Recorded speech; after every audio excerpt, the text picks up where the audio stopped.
As long as I'm here, no one can hurt you. Don't wanna lie here, but you can learn to.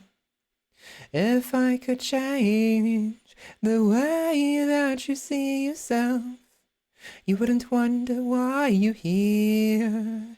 They don't deserve you. Hi. Almost welcome in, everybody. It's currently 8:58 p.m. Yikes, it's really late. Sorry for being late. I know I say it every time, and I shouldn't be saying it every time, but I do anyways. I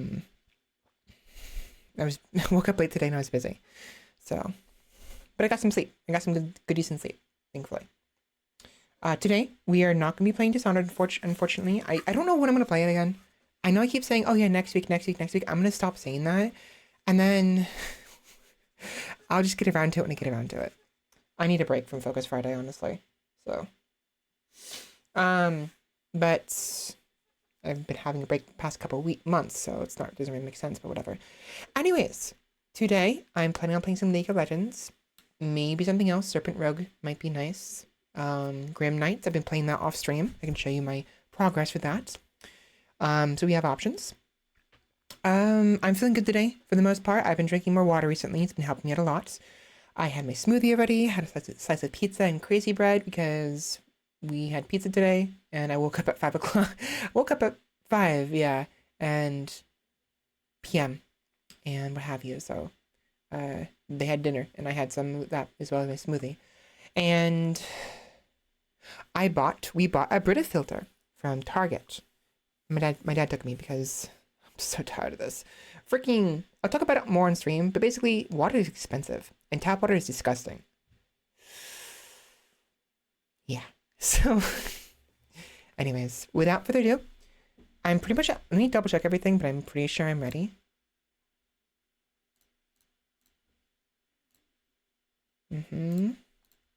Yes, I'm ready. So, without further ado, let's go ahead and get started. Shall we? See you soon.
All right.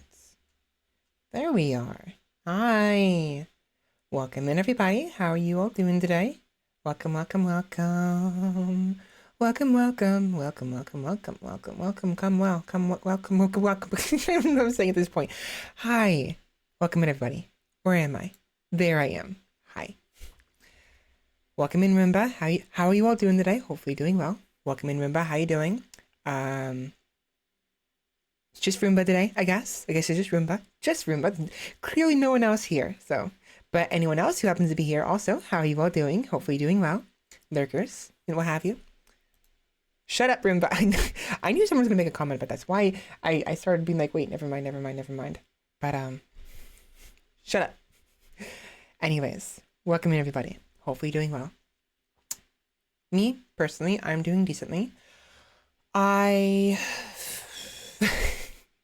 went to bed really late this morning at like 8 in the morning, I think.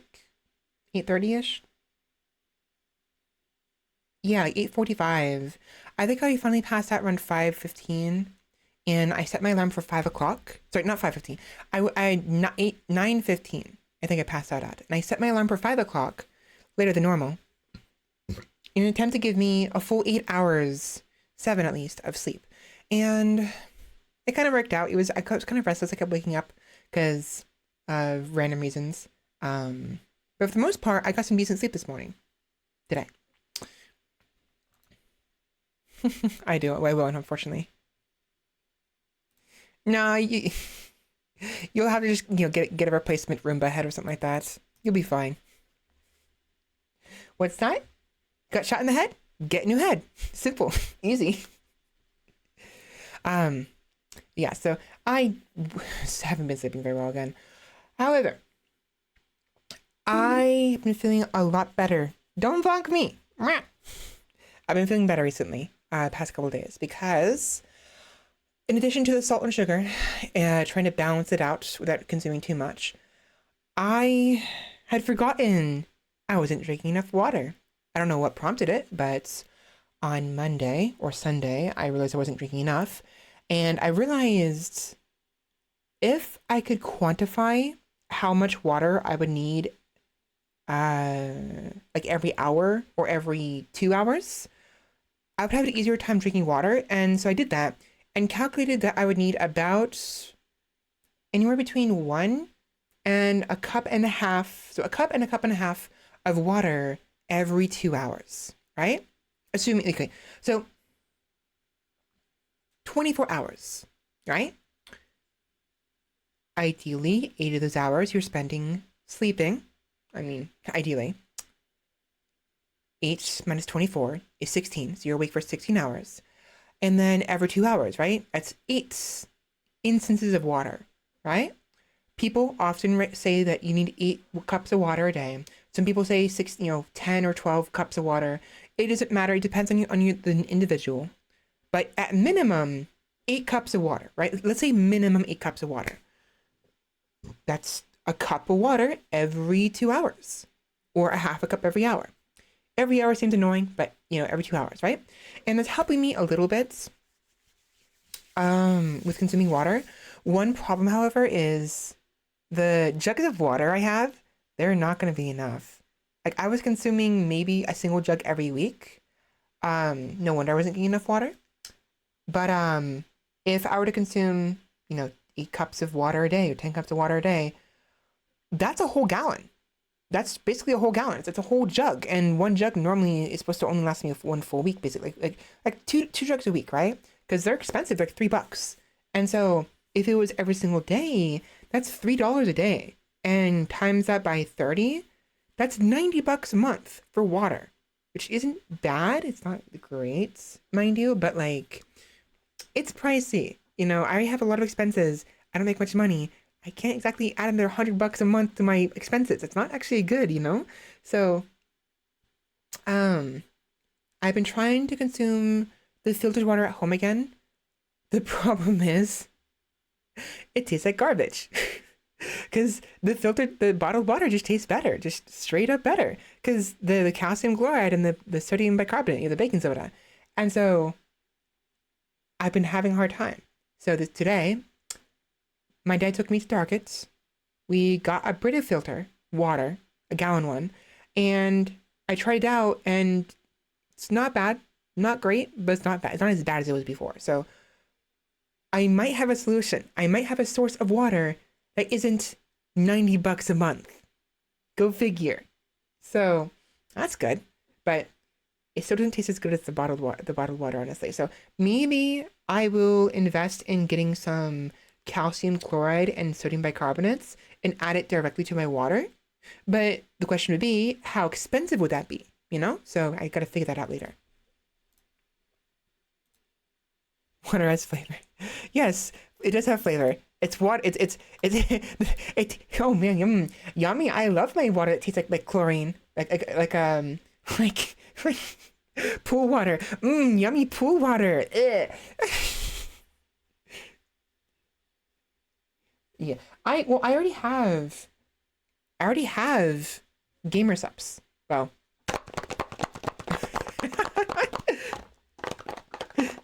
this is my gamer subs. What's left of it? Because I took out the dry pack out of the container, the silica dry pack, whatever it is. I took it out of the bottle it came in. So now instead of a powder, I have this. Oh, it's so bad.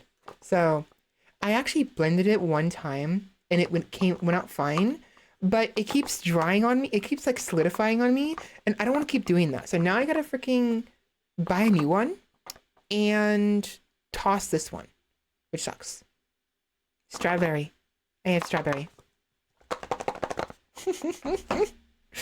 Fuck. I don't. It's disgusting. Believe you me. Swimming in the pool is fun. Freaking pool water is disgusting. Ugh. I hate it. That's why I wanted the filtered water. So the Brita works mostly well. It's helpful. Taste could be better. I know people say add lime and whatever, lemon, whatever, and it's like, well, yeah, great. I gotta buy that, you know, and it's tedious.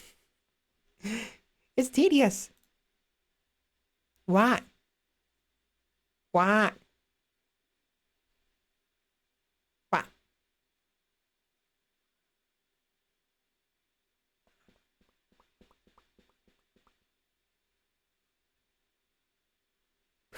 What?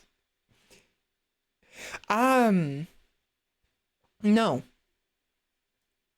I think I know what you're talking about. I may have done it maybe once, but I don't remember. It's been literally years. I'm not joking, but I haven't been to the pool since like high school. Yeah, high school. Um, and well, as you guys have noticed, my birthday was last month. And I turned 31. So, yeah, it's over like 11 years ago, 12 years ago, last time I was in a pool. So, oh my gosh, I'm old.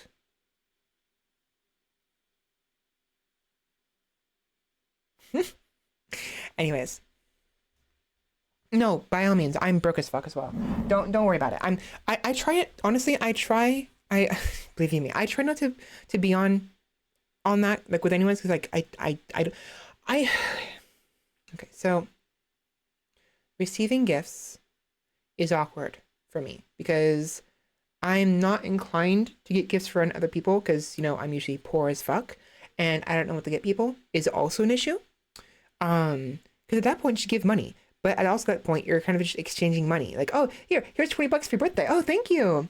No, let's say here's $20 for Christmas, right? Oh, thank you very much. Oh, by the way, here's $20 for Christmas. Oh, thank you. It's like at that point, why even bother buying anything, you know?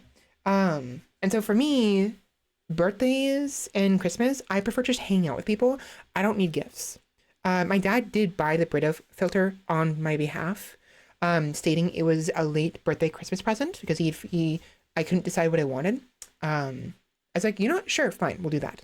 But I still have to get him a present now. And I don't know what to get him, you know? I got him a birthday present though. A while ago, back when, like a few months back, when it was his birthday. I don't remember what I got him though. What did I get him? I got him a tool. A multi-tool came with a hammer. A hammer multi-tool. Right. Yeah. I got him a hammer multi-tool. Because he works, he's a contractor. And so he goes around all over the place and does stuff. And he needs like small tools like that. I've considered that, Kiwi. But I don't know what to make. Like, I have some experience in woodworking. I mean, I don't exactly have a buzzsaw in my room. Even if I did, it wouldn't be very good to use that because the sawdust would get everywhere. But sawdust does smell good, but it's not good for your lungs. Smells good, isn't good. Sawdust sounds nice. I kind of want to huff some. I kind of want to huff some sawdust now. Not really. Not really. Don't actually do that, kids. Don't actually huff sawdust. You will kill yourself. But like, yummy. Sawdust gamer juice. Gamer subs sawdust flavor. Oh, that'd be disgusting. If it smelled like sawdust but tasted differently, that wouldn't be bad. Sawdust flavored gamer subs. You will. It's not. You will suffocate yourself. I need one of those. What the I already forgot grinder thingy. The wood. What did I say? I don't remember. Sawdust versus glitter in lungs. Every crafter's worst and best nightmare. Exactly. Dude, imagine getting glitter in your lungs. That's bad. Welcome in, by the way. Phantomeria. Did I say your name right? Phantomeria. Welcome in, Phantom. Or Miria. Or Fan. Or Tam. Tammy. Welcome in, Tammy. Sorry. I apologize. Welcome in, Phantom. How you doing? Phantomeria. Phantomeria. Phantomeria. Phantomeria. That sounds like a name. Thank you. Welcome. I have dapper lungs. To be fair, you could do that. Hey, at least they'll be pretty lungs. Thank you for the follow. Welcome to the tribe. Dog, I've been working construction since I was 12. I do not huff sawdust. Again, I know what you're talking about. I'm being funny here, but in actuality, if I'm being genuine, I know better. It smells nice. You know, it's not good for you. I have asthma. I can't afford to have sawdust. I would die on the spot. I would just like fall over and dead. Just like, it'd just be like, oh, what's that sawdust in the air? Oh, I see I've inhaled some. Peace. Just dead, you know? Just gone. As for glitter, I know a lady that does wax roses at a Ren fair. Really? They actually found some in her lungs. Yikes. That's bad. Well, I suppose if it's only a little bit, it should be fine, but it's going to cause irritation. And I have no idea how you'd even get that out of your lungs. You can't. Even with surgery? Like, did it... Well, okay. Hey, at least if she tries to get it, get surgery to get the glitter out of her lungs, it'll be easy to spot. Just shine a light on it. Oh, yeah, there's some glitter there. Oh, right over there, too. I see some more glitter right there. You've been busy. Oh, what's that? More glitter. How shiny and pretty. Pink, blue, yellow. Some, some red there, too. Oh, no, that's blood. Never mind. Oh, no, there's glitter. Okay, let me get that for you. Just like... Oh, it's so fucked. It was hilarious and awful when she told us. Yeah. Just vacuum it. Yeah. Sorry. I that's like the one time I actually got really good at doing a joke right there. You've been busy. Okay. There was more I wanted to talk about and I forgot what it was. So I need to drink more water. I realized. Got a Brita filter. Talked about it already. Did you know I got told off by some random stranger at work today? I have a mountain bike. It's a mountain bike with hybrid tires, so I can be both in rough terrain and on the street. And Um, freaking, it's not great. I don't like shine every day, what have you. Mm, mm. Excuse me, sorry. The smoothie's coming back. I don't take care of it as well as I should have. I should honestly. I make it functional. I make sure I fill it with air. I add WD-40 to it. This guy, this random dude, my coworkers and I think maybe he may have been high, and I also, after the fact, I was like, he probably has OCD and it's probably bothering him. My seat's a little torn, a little bit, and you can see the foam on the inside. It's torn in specific spots, and it's like rusty in areas, but it's still kind of silver because it's silver bike. It's not great, but it's very, very functional. Um, and I regularly put WD-40 on it and, what have you, so it's not going to rust away completely. But he basically, like, just is like, he said something along the lines of, like, are you trying to make mountain bikers look bad? I'm like, bruh, fuck off. I didn't say that. But in my head, I'm like, just, I don't know who you are. Shut up. It's my bike. Get over it. Basically, is what my thought process was. And normally, I'm a very nice person, very considerate usually, and I try not to be mean, despite the fact that some people annoy me. But he was actually getting on my nerves, like actually, because it was such a stupid thing to be fussy over, right? Um, Again, after the fact, I felt a little more understanding once I realized he was probably having an OCD moment. He was probably high, and it was just messing with his head. Because OCD is really bad. It can really mess with you really badly if you have it. Depending on how bad you have it, of course. Let me straighten myself out a little bit. There we go. Um, yeah, some people annoy me, just straight up. And he was annoying me. It was frustrating because I didn't want to deal with it. I'm like, mate, I don't know you. It's not your bike. Leave. You know? It was so stupid. I'm like, whatever. But it was, I got told off at work. And, anyways, I was gonna post it on Discord and never got around to it. I need to do that more often. Like, sometimes things will happen. My life isn't very eventful. It's just not. But sometimes I'll have things that happen, and I should probably post them in Discord to actually be a little more present in Discord, because I'm not very present as a person. Speaking of which, that's what I want to talk about. So, I'll be honest, I do get a little disappointed when, no one responds to my messages in Discord. Like, I post, every once in a while, I'll post food in the kitchen and bar, and I will often post recordings um, channel and my singing channel. And I don't see any responses. But the same thing is, I don't want to pressure people into responding to me because I'm a lurker. I want my Discord to be chill. No one has to respond to anything. It's nice to know if they're at least aware of it and have some interest in it. If they don't have any interest in it, I'm going to post anyways because it's my Discord server. So get over it. I'm kidding. But, I won't lie. I've been experiencing slight disappointment that I'm not having any, response, basically. Like no proof that people are receptive to my nonsense, basically. But again, I don't want people to like go out of their way to do that every single time. That's dumb. It's so dumb.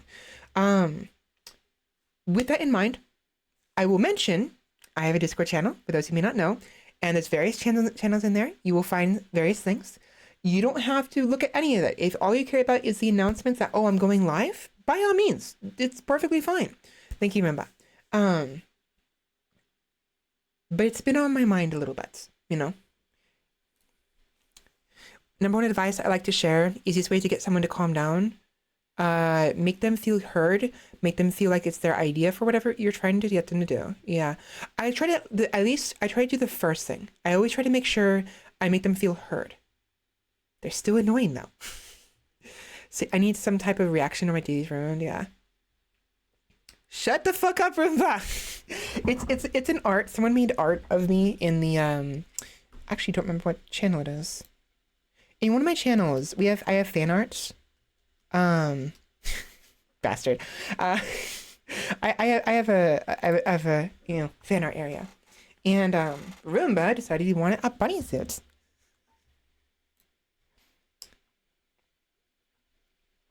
I do actually have a bunny suit in the works, kind of. I'm gonna sneeze. Oh no no no no no no no sneezing.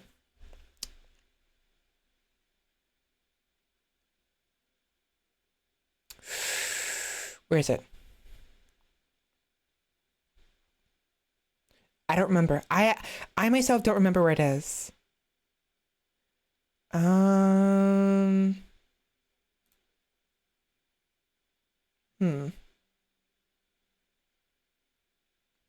Muse Gallery. Okay, so I have my Discord channel separated into chunks, and there's the welcoming area, there's the High Council, which you guys can't see, it's for just moderators. The Grand Hall is the main area where you can see people chatting, what have you, and the memes, and public art for like non-me art, just random art people want to share. Public, it's the public room, right? Then there's the Village Library, which has more personalized things for me, right? But also things like places you can post books and videos you enjoy and music, what have you. In there is the Muse Gallery. The Muse Gallery is, as it's stated, the muse, me being the muse, there's art of said muse, moi. So if you want to see all the fan art people have posted and or I've posted on their behalf, it'll be there. Some really good stuff there, honestly. I just saw the bunny outfit. Fuck you, Roomba. Just saw it. I love the witch one though, with the moonlight greatsword. That's so nice. And I love the cupcake too. The cupcake. Apparently I don't have all of them posted here, which means I need to go out of my way. I need to make sure I make time to post the rest of the art that is not currently in the Discord, because I have more art that is just not shared yet. So I need to remember to do that. Okay. No. Be grateful I didn't make it a reverse bunny suit. Oh, please. No. No.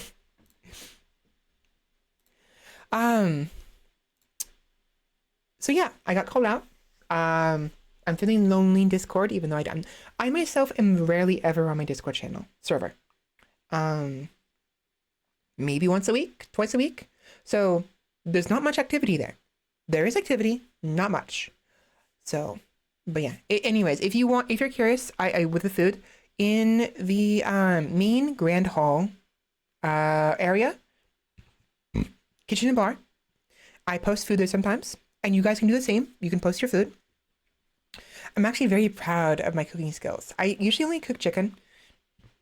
My chicken always comes nice and golden brown, and it always comes out juicy.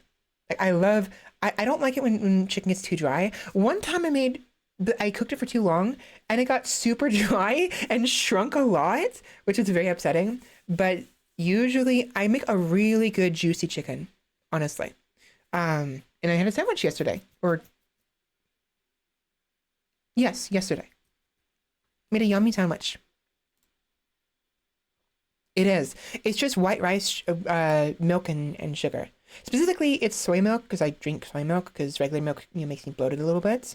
I can eat dairy, consume dairy, but because I haven't been consuming it for a very long time, I've been consuming soy milk over regular milk. My body is no longer used to milk anymore, so if I can consume regular milk, it makes me phlegmy and a little bloated, which is not fun. Just a little bit. No, I want more rice. That sounds so good right now. Arroz con leche. Arroz.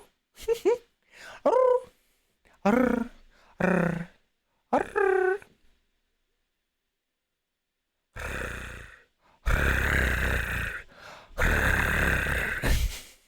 bad does that sound? It doesn't sound good. Okay.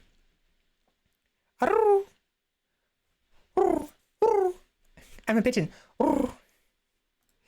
Okay, so I thought there was more to talk about. Discord, getting called out, getting about my bike, me drinking more water. Read a filter. Okay.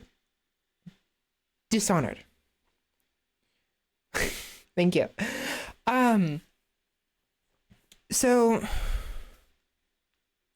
today is Friday, and normally I do the Focus Friday on, Friday. Unfortunately, because how late I started today, I don't want to do that, so we're not going to, hence the title. I'm a little annoyed because I haven't been being, what's the word? Responsible? I'm not following through on my self-imposed responsibilities on like Focus Fridays, which sucks because I want to. I think Focus Fridays are good. The biggest issue. Okay, so this is actually twofold. This topic right here. The biggest issue is I am a person who likes just to do my own thing. Whenever I do my own thing, whatever I'm in the mood for, right? Sometimes it ends up following the trends, like playing Me Side or Me Day. I think it's me. I think it's called. It's actually my Me Side or My Side because it's a pun, right? My side. You're by my side. I think it's supposed to be My Side, but the girl's name is Mito. I think so. It's Me Side. By Me Side. So, anyways, I haven't played that yet. I plan on to eventually soon, but. Sometimes what I do end up following trends. Sometimes I don't. I'm just doing my own thing. And honestly, I need to come to terms with that because it also has to do with my behavior with like collabs and like last week, for instance, when we got raided by the people who raided me because I was playing Sky, Children of Sky. I was playing Sky, right?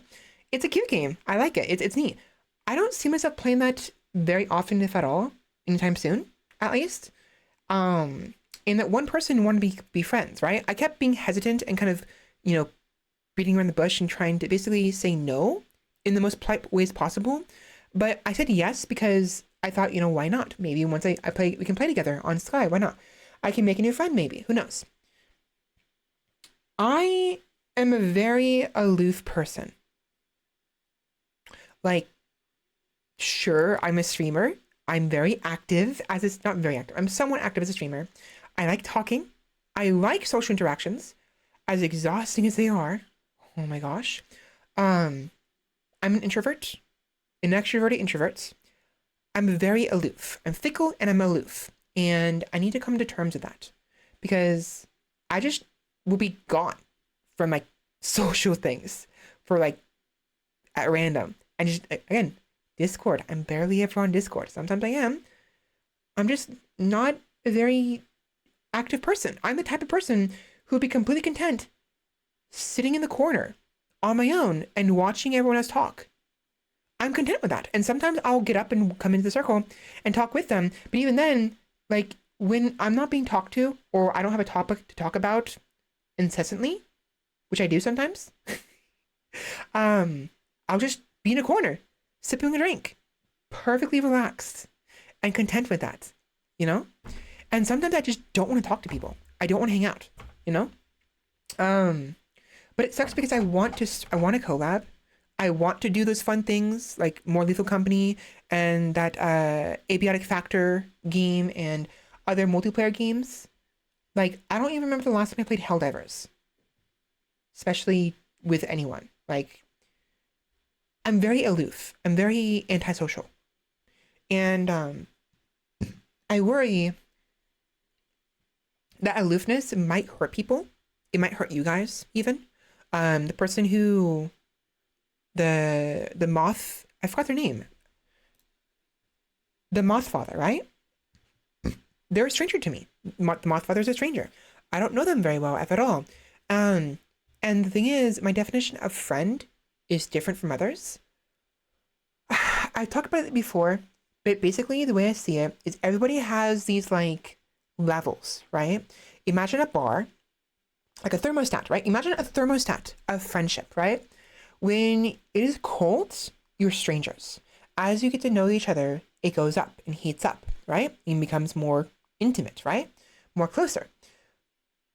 Whereas most people have like strangers, acquaintance, friends, with the friends bar, the friends level, threshold, being at a reasonable area.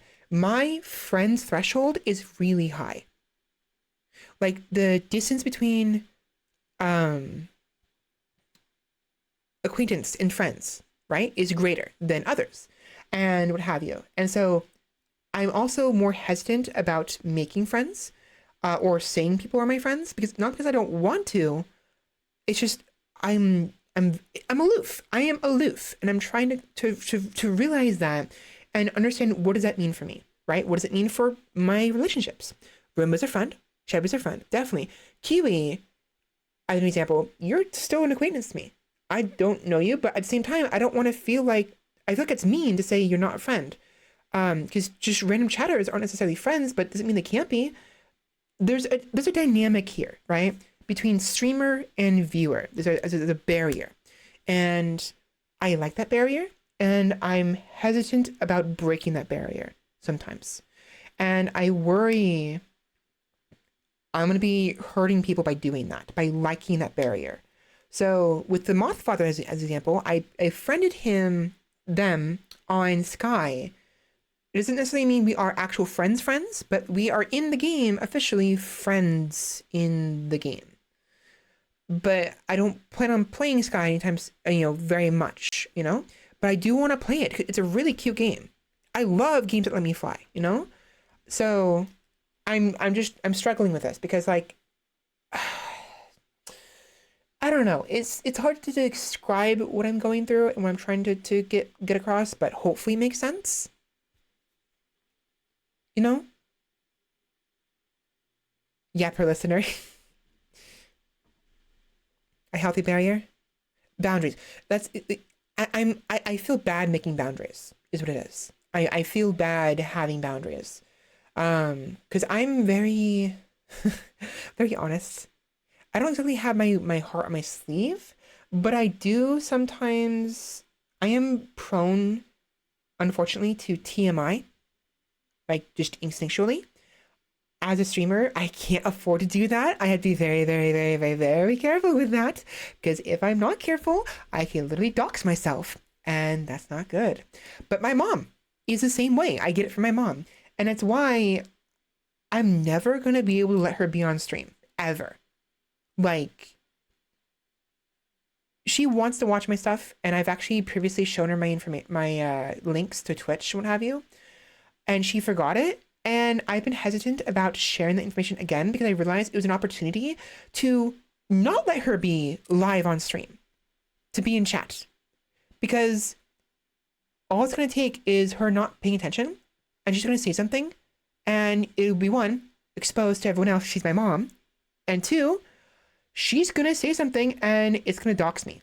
And there's a lot of people out there who would want to hurt me for a number of reasons. I have never been threatened before. I'm fine, but in the future, it can happen, especially if I get more popular, because, people, humans are crazy. We're crazy. We're insane. We're fucked up in the head, mate. Oh my God, humans are an abomination. Oh my God, this, it's fucked up, yo. We're fucked up, yo. I don't trust any of y'all. I don't trust a single one of y'all. Fuck that. I don't trust the internet with my information. I barely trust the government with my information. No. So I can't afford her to be on. And I feel bad doing that because, like, I want her to watch my stuff. I know she'll love watching my stuff because I rarely ever talked with her and she misses me. I'm always busy with work, stream, and my own things and trying to not die of stress all the time. And so I rarely ever visit her. I need to visit her because we missed Christmas because she wasn't feeling well. So I need to visit her soon, either probably next weekend or even this weekend, maybe on Sunday, to make up for that. And I'm always tired. I don't want to go there because I'm tired, but I do want to go there. I miss my mom, you know? Ever stream when my parents are home? Yeah, it sucks. It sucks. So I feel bad doing that. Just live life off me. Got some I'm probably going to get me an organ harvested probably. Yeah, people are crazy. They're crazy. But yeah, I am very TMI. Untitled boxing game. Is that similar to Untitled Goose Game? Anyways, I wanted to mention that soon, and I'm glad I mentioned it on stream, but I'm an aloof person. I apologize in the future if I ever seem standoffish. I am. I'm just going with the flow. I'm doing my own thing. I prefer doing my own thing. With that in mind, I have ambitions to maybe stream during the week. Normally it's only Friday and Saturday. If I can feel better by increasing my water intake, I might start streaming on the weekdays, like Monday, Tuesday, Wednesday, and Thursday, after work for a couple hours, you know, from like 8 or 9 o'clock till midnight, you know, because I'm often getting home. If I go home early, I'll be home by like 7:30, 8 o'clock. If I come home late, I'll be home by like 9 o'clock, 9:30. Or not even that, I'll be home by like 8:30, but I'd have to do dishes because I'm the one that does dishes in the house. And it takes like half an hour. And I have to get comfy, you know, decompress, change my clothes to my pajamas, you know, get some food. And so that basically takes an hour.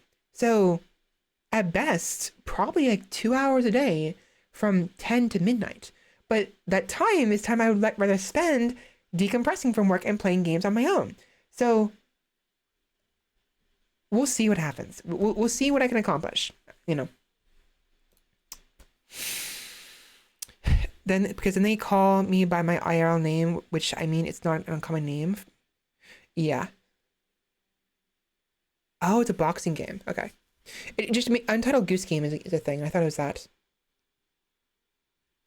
Anyways, my point is though, I'm aloof. I want to interact with people. I want to collab more. One, because it will increase my exposure, make me more popular. So hopefully you guys give me money. But two, it's just a nice feeling having attention. That's the whole thing about streaming, really. It's about attention.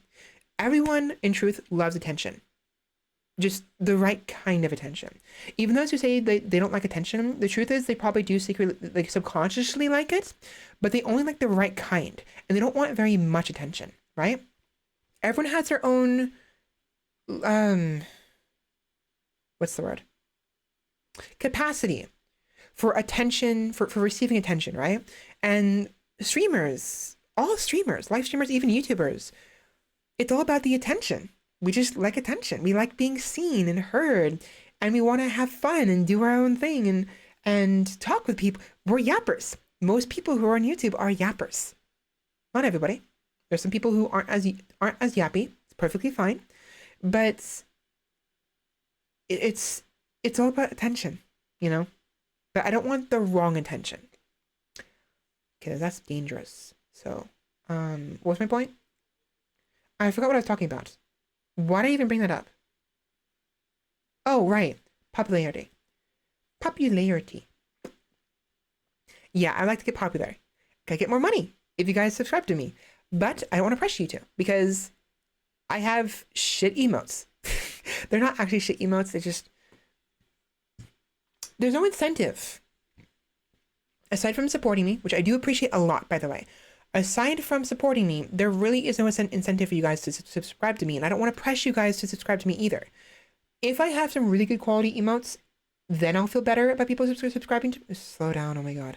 If I have better quality emotes, which I will get eventually, I will feel better about people subscribing to me, because then I feel like they're actually getting something from that, you know, from the money. Same thing with bits, you know. Not to mention, like, the cut rates from Twitch is like 50-50, and I think some people recommend Patreon instead. But again, same thing with Patreon. There's no point in doing Patreon except supporting me. Like if I were doing Patreon, I'd want to do something special for it, you know? Like maybe sneak peeks in certain things, right? But I'm not creating content. Eventually, I want to make short form content. I want to do ASMR and do actual videos and do, receive recommendations. So maybe if I get that ball rolling, eventually I'll have reasons for people to, support me on Patreon. And then I'll give you my Patreon information so you can give me money and you guys have something worth buying from me. I'd rather just buy plushies of me. That I'll definitely do. I'm gonna get plushies of myself eventually. Once Derp has a bank account, so I can give him a cut of the funds because I want plushies of my Derplings. They're so cute. Imagine that. Imagine a plushie of this. Look how cute she is. Plushie. Or this one. Or this one. Hold on. Bredla. Look at Bredla. Or this one. Oops. Peekaboo. Or this one. Or this one. And last but not least, this one. It's Doodle Svela. Doodle Bob.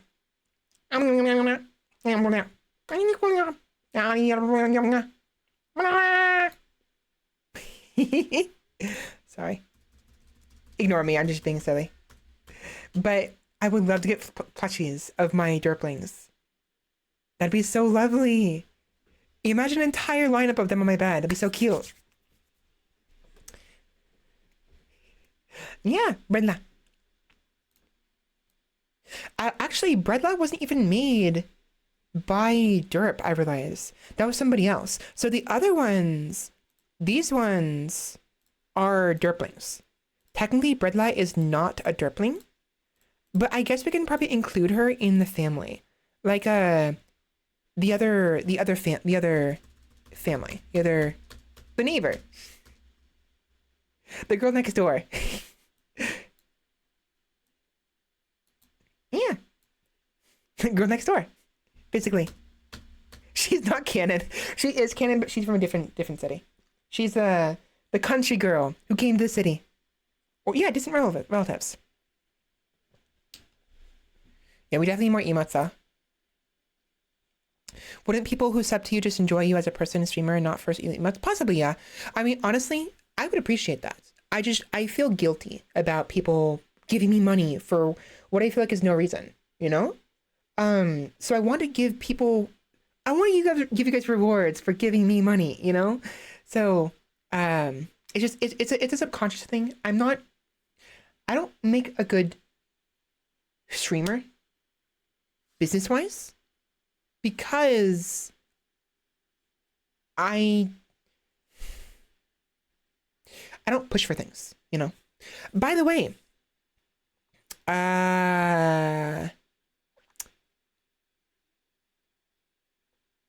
welcome in, pal. Just take 3 letters out of that. Welcome in, I poop a lot 20. Nice name. Oh my gosh. Welcome in. How you doing? I would buy the hell out of Crackhead Svela. This one, right? I know exactly which one you're talking about. The one who's zooted off of Space Sugar. Space Sugar's a thing, by the way. It's actually a thing. I looked it up.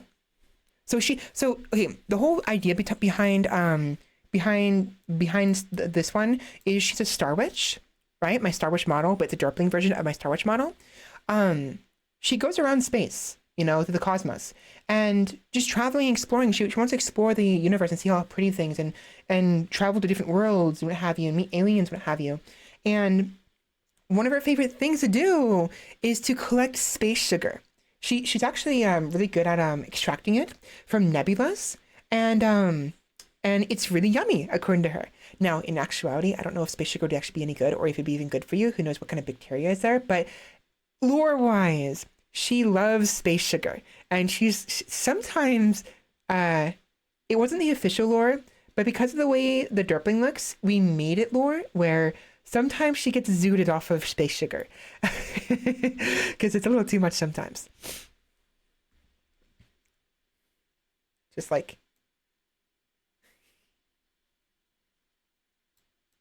Hi. Got any sugar? What you doing there? Hmm? Got any sugar? Is that sugar there? I smell it. I smell the sugar. Where is it? Where is it? Hmm?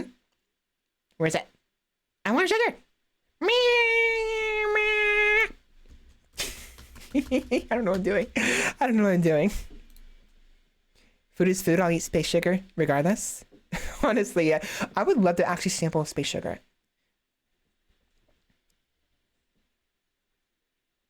Shut the fuck up, Roomba. Don't look. Stop looking. Stop it. Stop it. Stop. Stop it. Where's my angry emote? Stop. No, that's sad. Stop it. Rawr. Stop it. Am I weird for wanting to have a butler role? No, I guess not. I don't know. Crackhead Svela is also the one I made fan art of. Did you really? I don't remember. I don't remember. Oh yeah. So the witch one. The witch. Let me. I can actually show you guys if you want. I'll do a quick cycle of my models. Starting with witch. Hi. Welcome. You look tasty. Yum yum. And then Winterfey. A little late, but it is technically still winter. So to be fair, I could probably still do Winterfey. Technically. For at least another 2 months. Until the end of February. Because until March 20 something. Roughly. Because winter starts in December during the winter solstice and ends during the spring equinox. Which is in like March like 20th or whatever, right?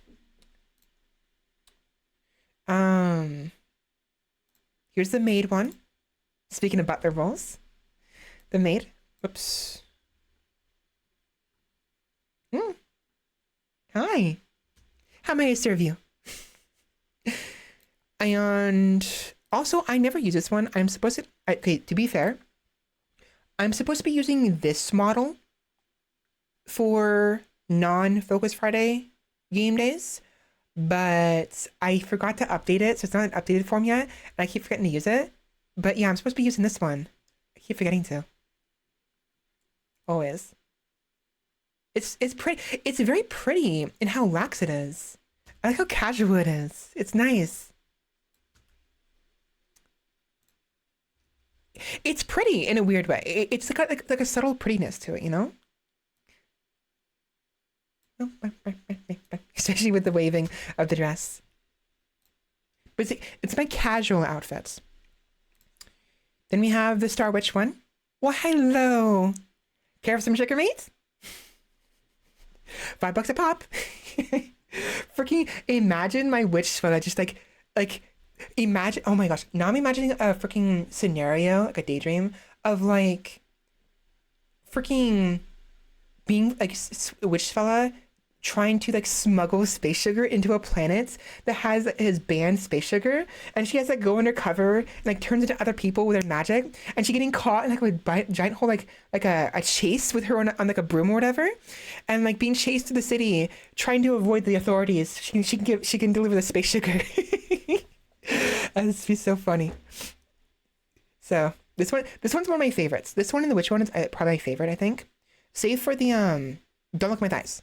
The most recent one, I think, the Hungry is probably the Bloodthirsty rather, is I think my actual favorite. The newest one. Why, hello there.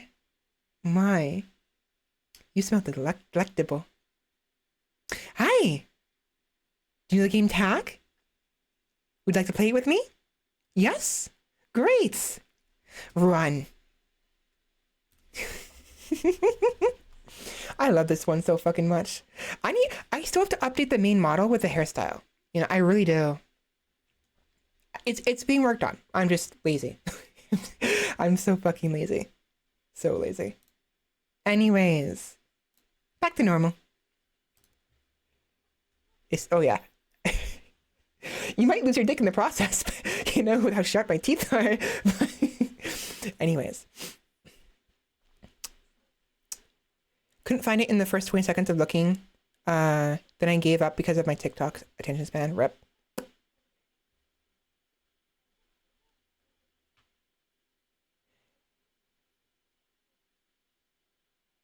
Rip. No, yeah, so it was unfortunate or fortunate for those of you who are interested. I will show it real quick because I'm honest about this. I'm not gonna show you everything, but unfortunately, this Switch outfit has a slit on both sides. So unfortunately, you get like a slight peek. Don't look. But yeah.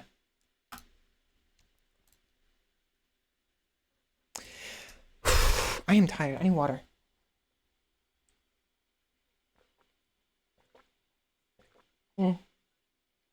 I feel bad for failing to react to poops a lot. I usually try to keep say hi to people who come in immediately. Hopefully they didn't get disgruntled from me not responding immediately. I saw them come in. I will always see new viewers because there'll be that like box around it, the first time chat box. So they always see it. But I'm trying to get in the habit of finishing my conversation before I go back to talk to people. Because like if I just stop, I'll lose my progress, where I'm at sometimes, and confuse myself. But at the same time, they're probably just lurking.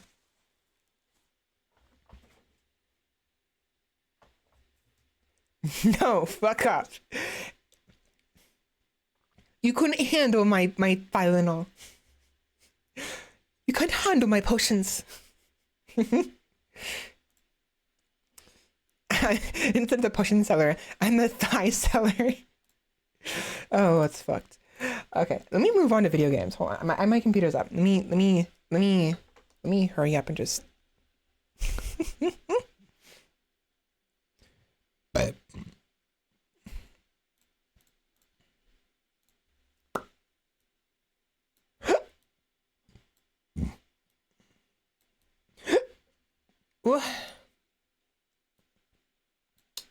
Potion seller, give me your finest potion.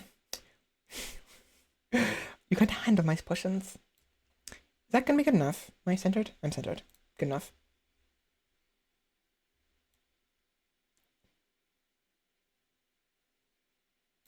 There we go. Shut.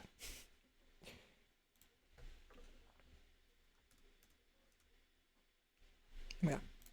Okay. So let us go ahead and move on to some video games. I would like to play some video games. Vigi games. Vigi Tales. Does anyone else remember Veggie Tales?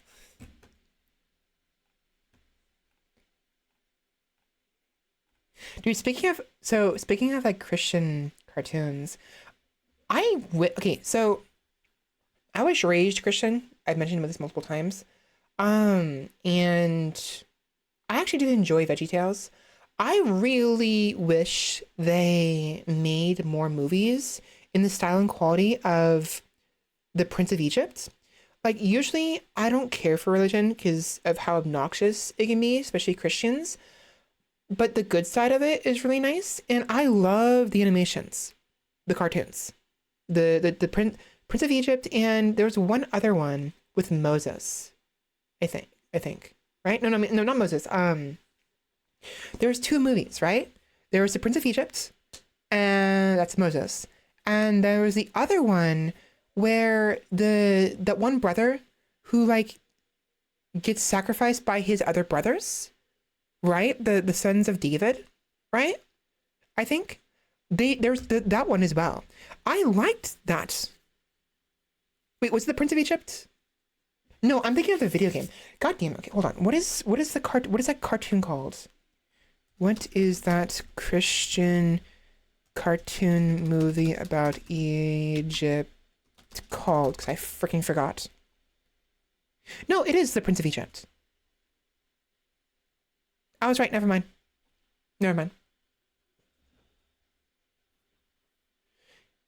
probably drink it because I'm mad nosy.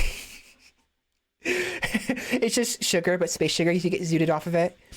You take one sip, and the next thing you know, you wake up in the middle of the forest with a bunch of like white stuff on your face, and it's not what you think it is. It's just sugar. It's just pure sugar.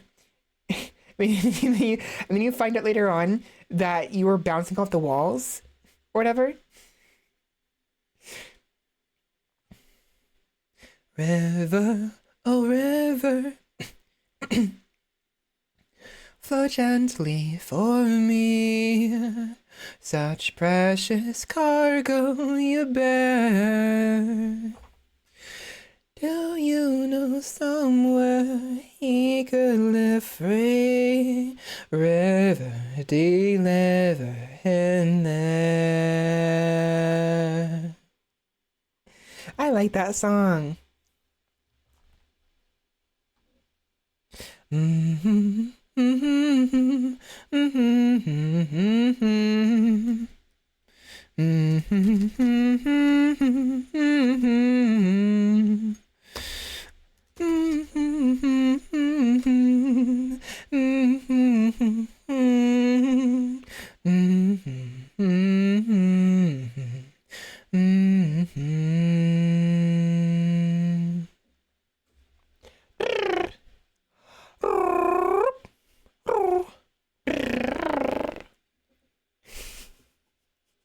White force work stuff is on my face is crazy. Work, what did you do? I didn't do anything.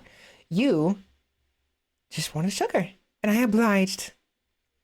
Cause sugar is yummy, yummy, yummy. Hush now, my baby, be still, love, don't cry. The lyrics are right here. Sleep like you're rocked by the stream. Sleep and remember my lullaby, and I'll be with you when you dream. Drift on a river. Oh, no, hold on. That's different from what I remember. No, that's different. That's different. That's different. So these lyrics. Oh, they did a different one. They did like a proper full one. That's not the same as what I remember. From what was in the movie.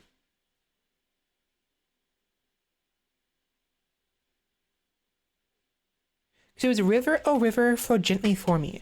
But the lyrics I'm seeing here, it's completely different. Interesting.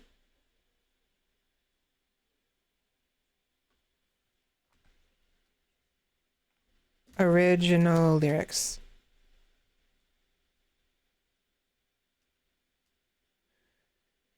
That's not right. Hold on. Movie lyrics. It's not giving me, it's giving me the one by Amy Grant. I don't want the one by Amy Grant. I want the other one.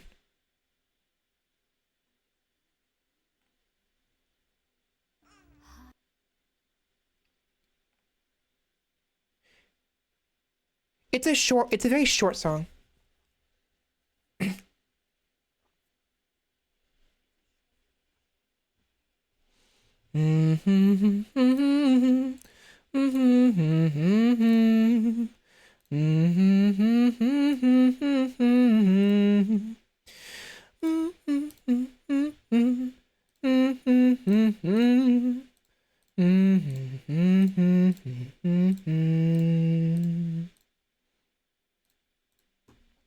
Yeah. Hush now, my baby, be still, love, don't cry. Sleep as you're rocked by the stream. Sleep and remember my last lullaby, so I'll be with you when you dream. River, oh river, flow gently for me. Such precious cargo you bear. Do you know somewhere he can be free? River, dear deliver him there. I'm pretty sure that's what it is. Deliver him there. I don't know why it says Dear River. River, dear river. Hold on. I'm singing it wrong. Damn it.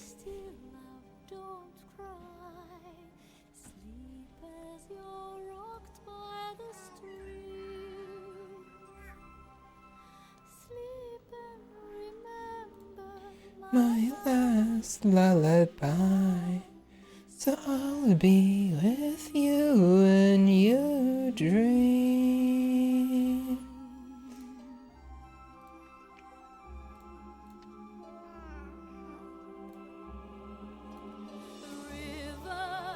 A river, flow gently for me.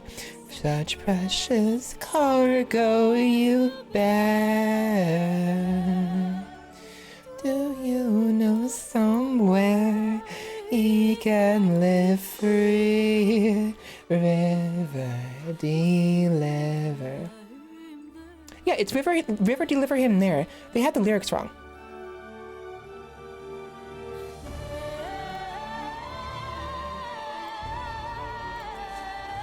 You probably don't know, but can you hit a high note? Not really. Like my voice cracks. Kind of, but not high enough.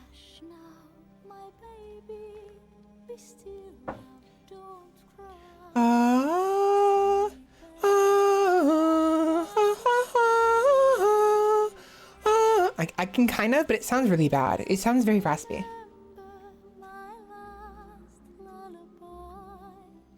I like this song in this movie. I enjoyed it.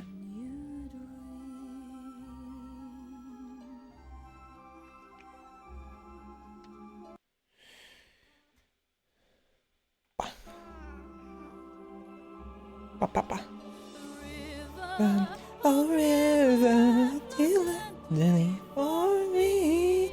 If I go high, it sounds really raspy. Cargo you bear.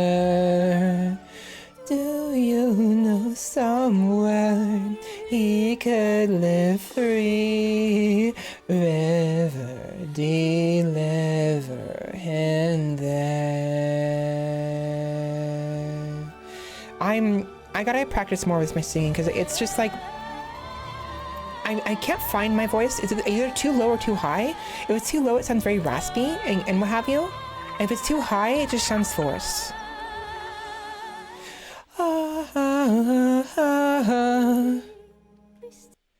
Bum bum bum bum bum bum bum bum bum bum bum bum bum ba dun dun da da da da da da da da da da da da da da da da da da. Okay.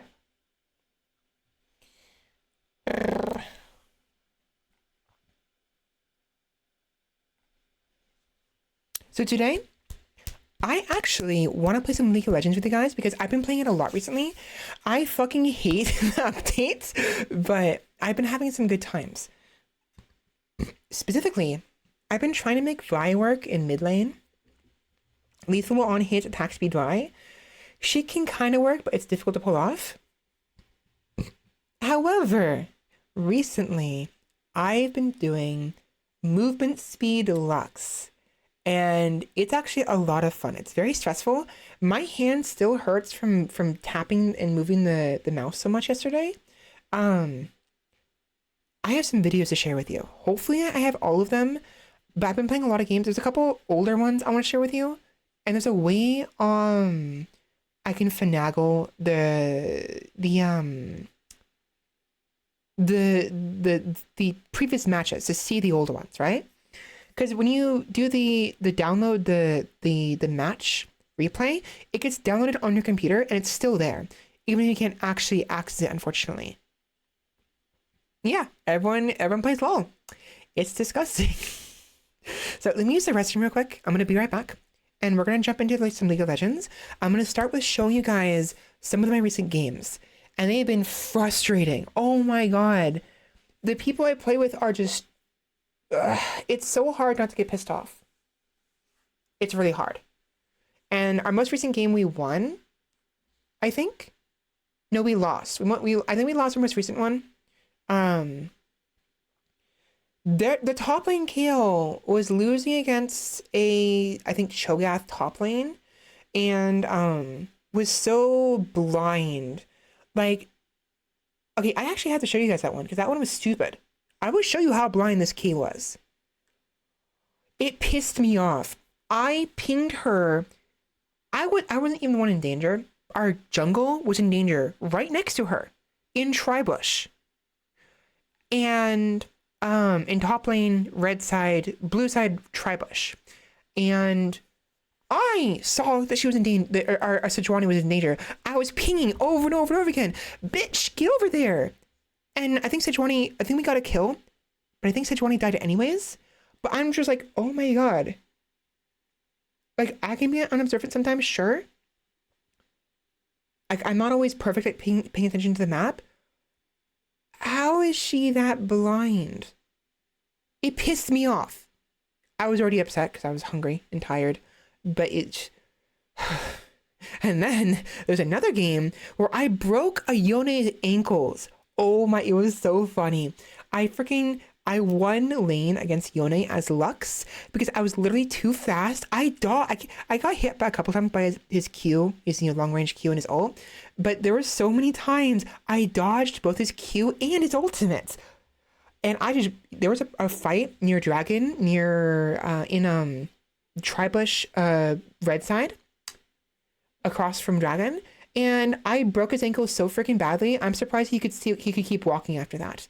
It was hilarious. So we gotta see if it's still there. If it's not, I'll see about how I'm supposed to finagle the replays to see older ones. Because I really had to show you that one. That one was great. It was one of my best games in a while as Lux. And I'm usually really good at Lux. I'm actually pretty decent. So.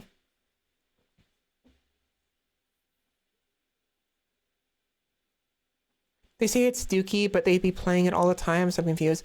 So the thing about League is it's frustrating because let's say you do well in whatever role you're playing, no matter how meta or off meta it is. Meta is like what's typical. What the pros play the meta, right? They make the meta, right? Off meta is like playing as an example, playing a tank, the people who are supposed to soak up the damage, who don't really do much damage, going like ADC or whatever. It's not really viable. It can work in very rare instances, but it's really not viable sometimes. So it's a team game. It's about skill. It's about matchup, and you can literally lose before you actually get into the game. Because the enemy team picked champions, the characters you play as, that counter yours. Either only one of them does, maybe only let's say you're in the mid lane, because there's 3 lanes, and you're in mid lane, which is where usually the mages go, and they pick a champion that counters your champion. You're going to have a hard time if they know what they're doing.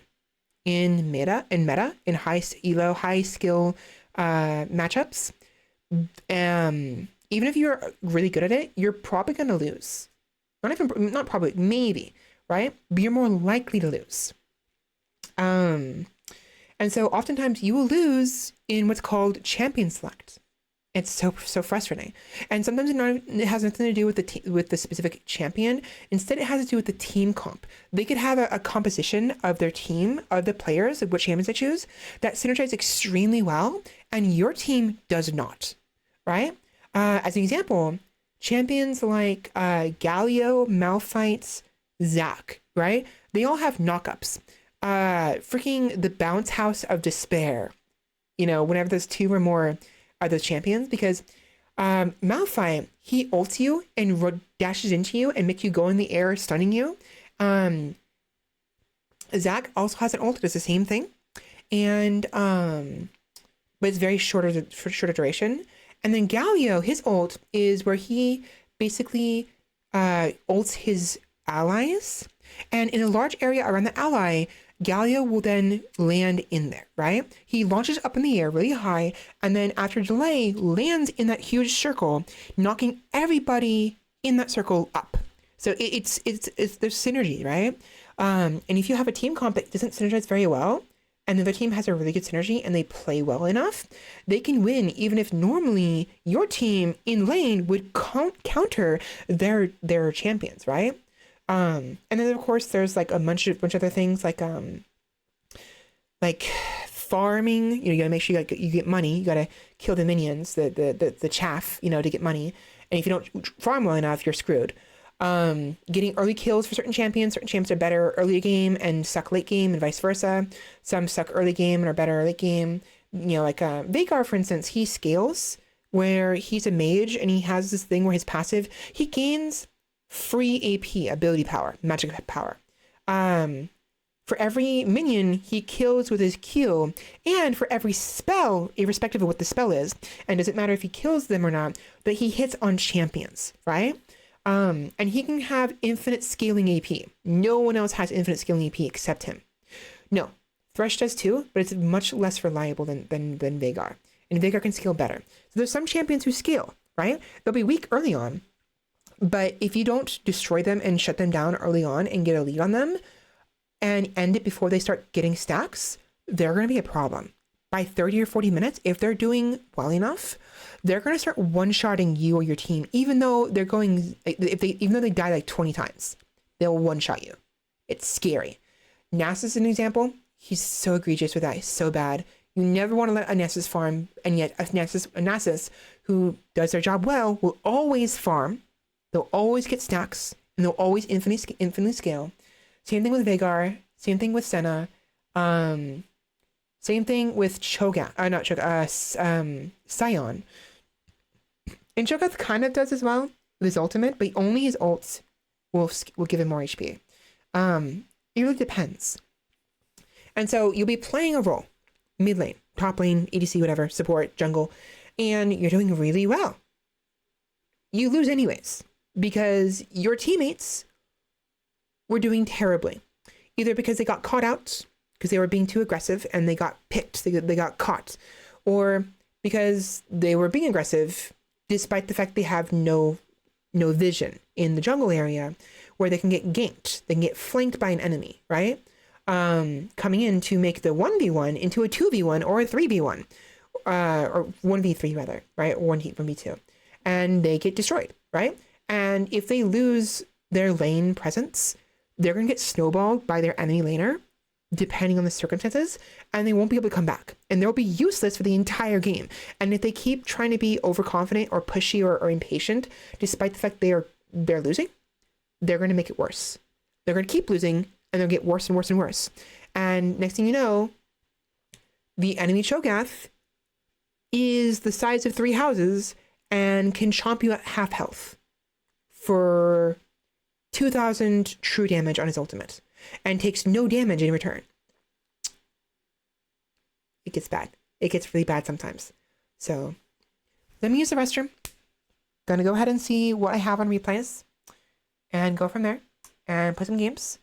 I really hope I have the one where I broke Yone's ankles, because that was so fucking funny.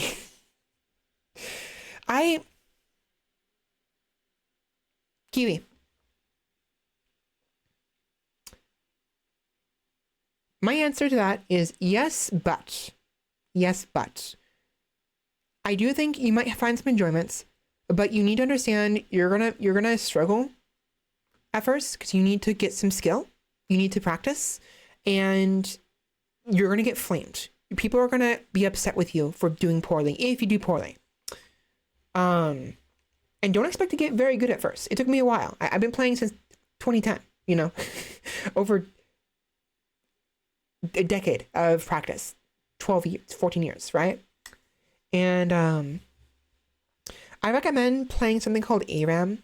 So normally there's a Summoner's Rift. It's the main map people play on, and you probably will have to do that, but eventually you will unlock what's called ARAM, all random, all mid. I recommend you play a lot of that, because in ARAM, people still get serious about it a little bit, but it's such a clusterfuck, and just like non-serious that it doesn't matter if you do poorly. And it'll help you get used to team fights. So, and also get used to different champions, because ARAM, you're only one lane, and it's basically Whereas in normal games, in Summoner's Rift, it's basically solos. It's like 1v1s and 2v2s and what have you. It's all about just it's the laning phase. In ARAM, there is no laning phase. You're grouping immediately. It's all about group fights in ARAM at all times. And so it'll help you get used to playing with your team, you know? And like, instead of just going all in and trying for kill and being reckless, you can learn when it's appropriate to do that and when to back off, when to support your teammates, either by, locking someone down with your abilities, making your enemies slower or stop them in their tracks, or buffing your teammates with shieldings, or heal them, or give them movement speed buffs to make them run way faster, or even to buff your teammates so they move faster towards your enemies. There's a lot of nuances to it and what have you, but there's also a lot of caveats to enjoying the game, right? It's very, like, it can be fun. My God, is it not fun? It's fun, but it's not fun. It's stupid. And sometimes it's just because you got outmatched. Someone just is better at the game than you, and you just can't have fun because you can't do well enough to actually get where you need to be in the game, to be able to do what you have, the items you need that you bought with the money, and to level up. Because even 2 or 3 level differences, if someone is 2 levels above you, I don't know why, but there's such a huge difference in damage and HP. It'll feel like you're doing no damage to them. It's stupid. Welcome in, Dreadgear. How you doing? So for it, yeah. I was invested in the Yap. I made eye contact the whole Yap. Yeah. I try to whenever I this right here, because I don't have hand tracking yet. I do have leap motion. It doesn't work. I don't like it. I want gloves. I don't like leap motion. I want gloves. I can't use my hands to emote. Like you don't see it, but I'm using my hand. I'm using my hand to do stuff, slap my fingers, like rolling my hand, or just like oh, then this, then that, and then what have you. I have to use my head, and so I also use my eyes, and look right, look left. Sometimes I look straight, and what have you, to sort of make it more genuine and more enjoyable to watch. Because in truth, there's nothing over here. There's my computer and a wall. That's it. And then in front of me is my monitor and a camera. That's it. And then to my left is my laptop, which has my my setup on, right? OBS. It's where I can read chat. It's why I'm always looking left whenever I'm reading chat. It's because I have it physically on my left side. Excuse me, sorry, I'm burpy. So technically me looking left makes sense because I'm looking towards you guys, but I'm also looking right, as if instead of looking left towards, instead of the audience being only on my left side, I'm playing around as if the audience is in front of me, right? Here, there, like I'm on a stage, right? And even if I'm not doing that, it looks better than just me, like, doing this the entire time. Like, hi, how's it going, everybody? Hopefully you're having fun. Today we're gonna be playing some League of Legends. Man, I love playing Lux. It's just so stupid. It's so stiff. So I try to move a lot, and I have to use my head in place of my hands. That sounds bad. You know what I mean. You know what I mean. Okay, I'm sure you know what I mean. Roomba, shut up. Don't you dare, Roomba. I know you're there. Oh no, he went BRB. Never mind. Later on, Roomba might be there. Yes. So let me go use the restroom real quick, and I'll come back and do some League of Legends stuff. We still have to play Doofus. I haven't gone around to playing that yet. I want to. You can't see what I'm doing, can you? Doofus. Wow.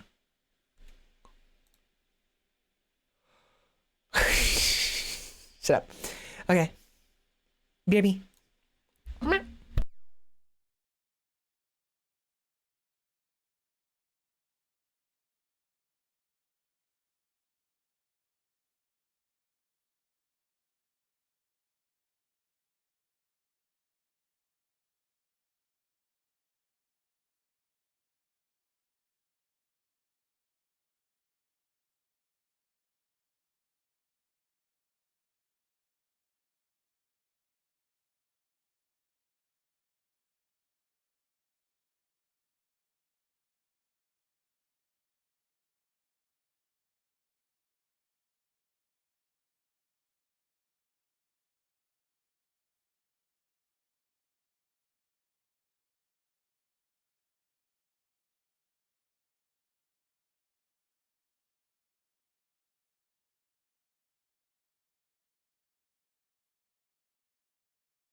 But I have returned. And I actually bring with me yummies. Because we still have some pizza left over. And I was hungry, so I got pizza. Oh, if we're gonna be playing League of Legends, I actually don't need this. And this needs to be moved to right here. Yes. And then my fat head needs to be moved over here. Roughly, somewhere over here. Shut up. Nothing. You missed nothing. You missed nothing. You have to look at the VOD later. I mean, what? No, don't look. Don't look at the VOD. You missed nothing. In actuality, I was talking about the fact that I move my head around a lot when I'm talking because I'm emoting, right? I'm using body language. You guys can't see my hands. I don't have hand tracking, so I have to use my head to move around instead of my hands. Shut up.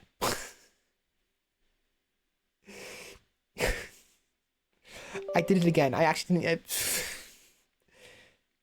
There, that's what you missed. Happy? I'm gonna eat my pizza. I'm just gonna shut up and eat my pizza real quick. Ooh, crazy bread. Oh.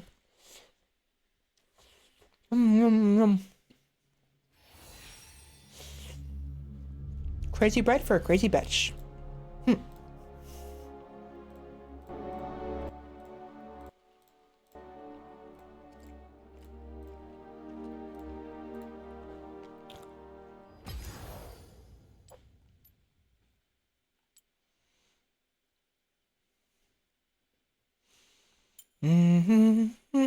Oh, we won that. Oh, we won this. I thought we lost this. No, we won. Also, it was a Malphite, not a Cho'Gath.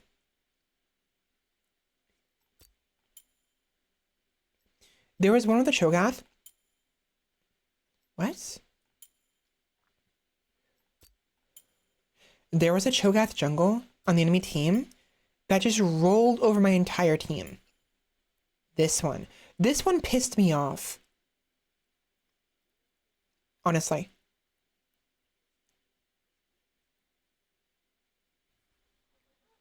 I had the most gold on my team. It's not good. I know I'm not a good player. So if my team is doing worse than me, if I'm doing the best on my team, knowing I'm a bad player, then I know something's wrong. It's not good. I hate that. I would rather be second or third place, stat-wise, like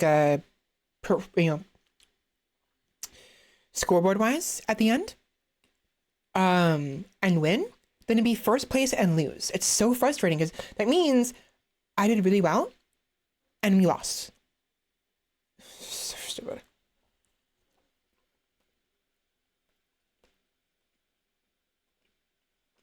Oh, no worries. Thank you. Thank you. They're Valkyries. Which is what I am. So, there's one. There it is. I do have it. I'm so happy. I don't have to finagle it. So this one. So the Yone unfortunately did get some kills. He was like 1-6 for the longest time, and he got a bunch of kills near the end. But look at this. I went a 6-1 against the Yone mid lane. He went Jack shows. Oh, what a shame. He had to go Jack shows and cringe bow to deal with my nonsense. I got the third most gold the entire game. More gold than anyone else on their team. That's good.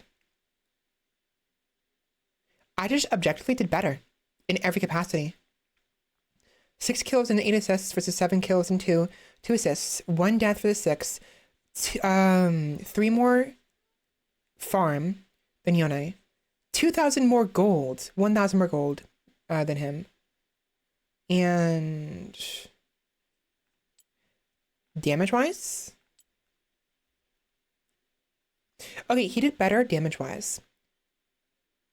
But only by so much. Our Hecarim did work, though.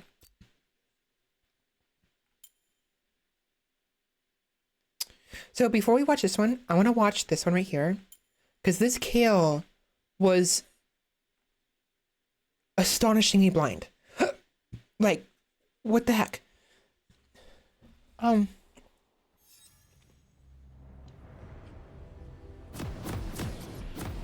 don't like the new map. I don't like the music either. I'm not gonna watch everything. We're gonna skip ahead a little bit. No, actually. So, I've been playing a lot of Lux past couple days. I had no idea he was there. I was fine. But I've been enjoying it a lot because nice. She flashed. I had to flash. If I hadn't flashed there, Twitch would have got 2 more autos on me, and then I think it would have been ignited. Yeah, Diana had ignite. She would have ignited me and I would have died. So Speed Lux is surprisingly fun and very effective, honestly. Like it's kind of scary how effective it can be. There's so many times when I would have died had I not had the movement speed I had. Now I'm not doing as much damage as I could be, so I always go Swifties. But the extra mobility from my runes on top of the items, for instance, Cosmic Drive or that Thunder one, right? It's just so nice to have. And I'm super aggressive when I play Lux mid lane with mobility. I'm constantly bullying and or trading equally against my mid laners. Level 1. I bullied a Cassidy I almost bullied a Cassidy out of lane, like level 2. Look at that! Look at that! I mean, look at this.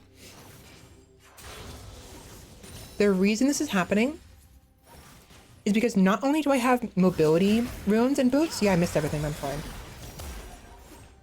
If I had ignite, I would have killed her. If I had also not messed up my my steps, I should have walked closer. I would have killed her before Twitch got that kill. But yeah, it's just I'm super aggressive. Maybe a little too aggressive, honestly. There've been times I killed her anyways. I figured because she was going in, Kha'Zix might be on the way. I knew I would die, and so I just went all in. And he actually killed me through barrier. That's really hefty damage. It's so nice. I'm gonna skip ahead a little bit because you need to see this. You need to see this nonsense. It's so stupid.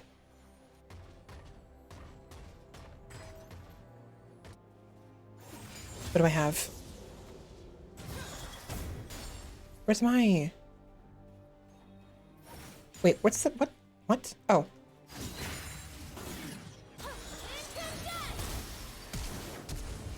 I was so upset. If I had ignite there, she would have been dead. Okay, a little bit further. Swifties.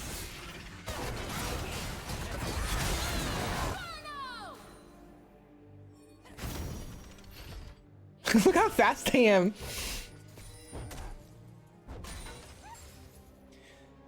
Dude, these Swifties are insane. Especially with the feats of strength.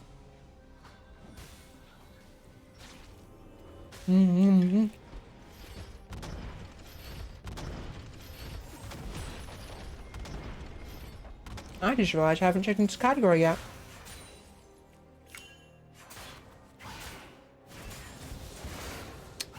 League of Legends.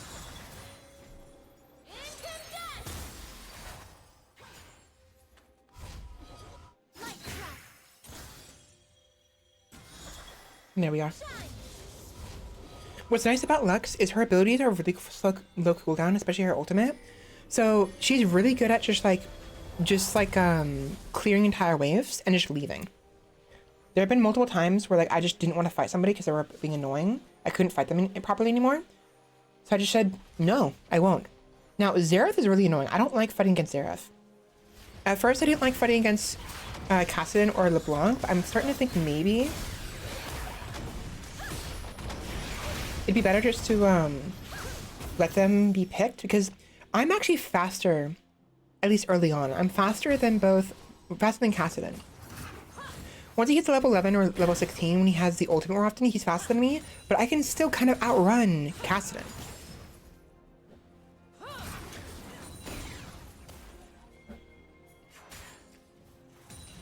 Look how fast I am. Look at that. 406 speed.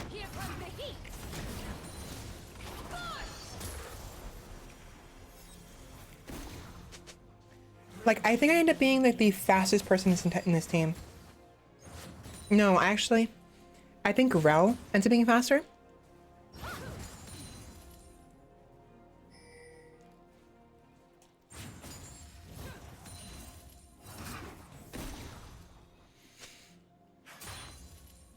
Anyways, let me skip ahead a little bit. I want to find a specific moment.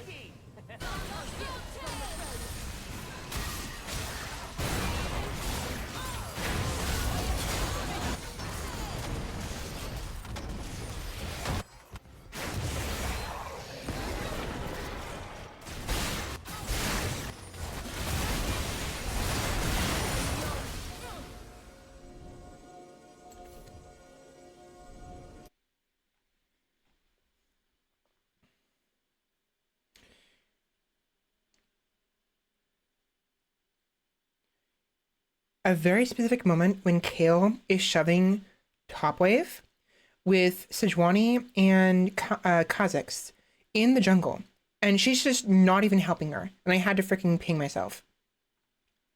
her myself. It was so dumb.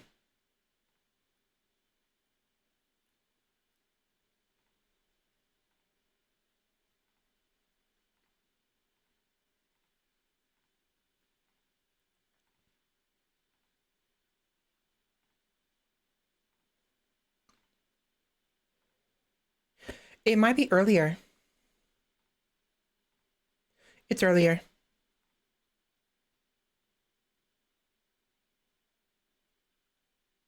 But excuse me.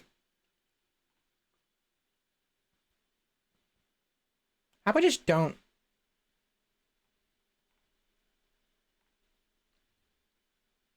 That was getting nauseating. I got rid of the noise. I'm looking at the map right now.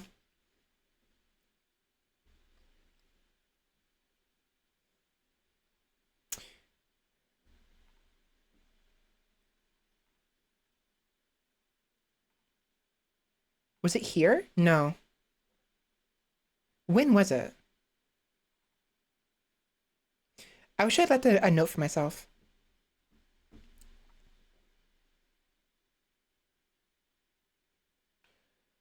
Oh my god. Look at that bullshit. Oh my god.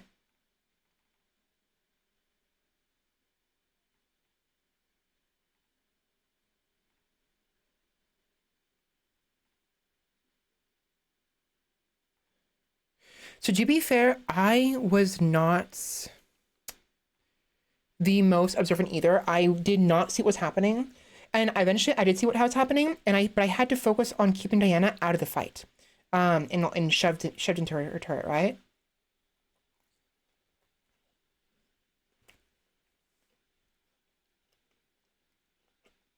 That's bullshit. Okay, go. Look at this. Look at this.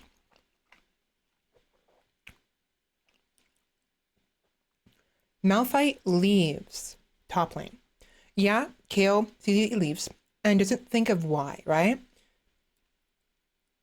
Anyone who's paying attention would have been, at least been aware there was a big fight between Sejuani and Kha'Zix in the river, right? Now look, let me just do only blue, right? Only blue.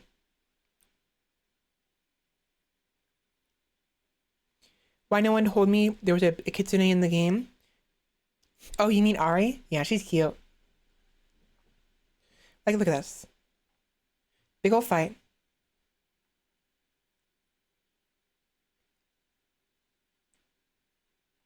Oh, I can redo the volume now.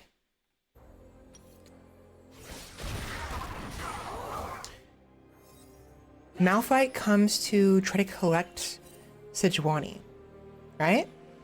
Or at least keep her off of the crab. Kale is completely oblivious to this in every capacity.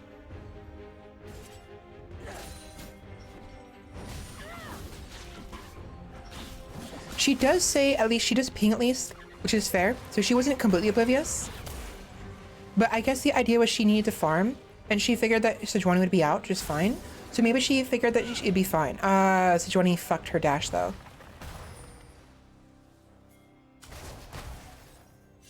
Now look at this. The moment I see Kha'Zix appear, I rotate. Even though I want the wave. It wasn't immediate, right? But I immediately start going towards the area here. Just in case. Thankfully she got out just fine. There's another moment this happens again, where Kale is just like completely oblivious. Completely.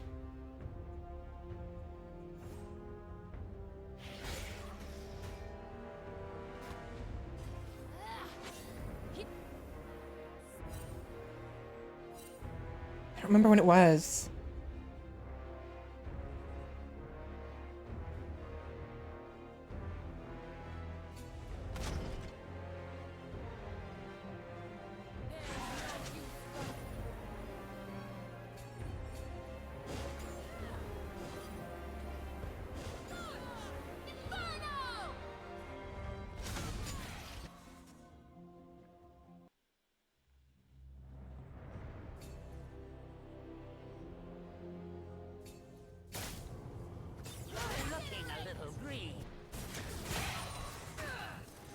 Where is it? It's not that big of a deal, I suppose, but it pissed me off so much.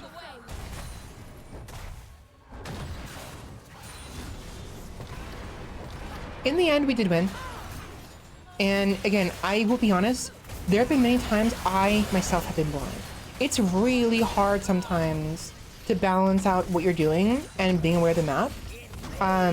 You know, pro players really know. Okay, real quick, that was cool. So, sidetrack. I don't know when this changed. So, before, whenever you use Lux's combo, if you miss her Q, right? And you do her ultimate, the little inferno, the laser beam, right? She has a passive where when she hit the target with a spell, whatever that spell is, whether it's her bind, or her AoE circle thingy, or her ultimate, whatever any of those abilities, right? It leaves a status effect on them, and if she procs it, if she hits them with an auto attack, she procs it and does extra damage, but her ultimate also procs it. Also, right? And so I learned recently, yesterday, while I was playing Lux, you can actually detonate her little circle in the middle of ulting. I don't think that was possible before, because I've played Lux a long time.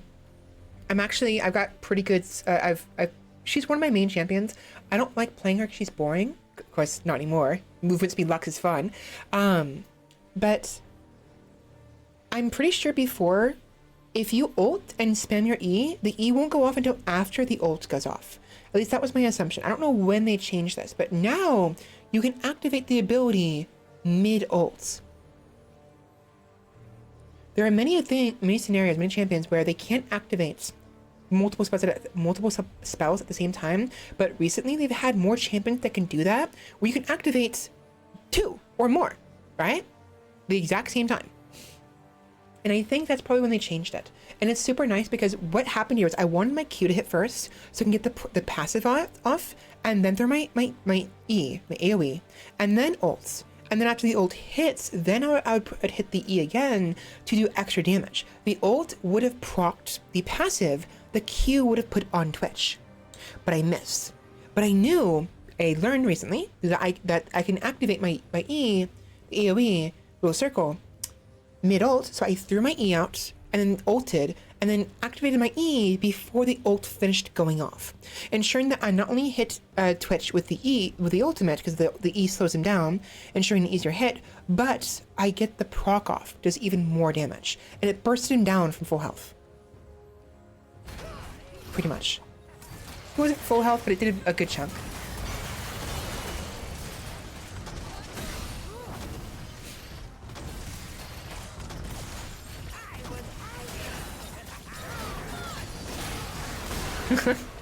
Now, the reason why he did that and he revived is because of the Adicon buff they have.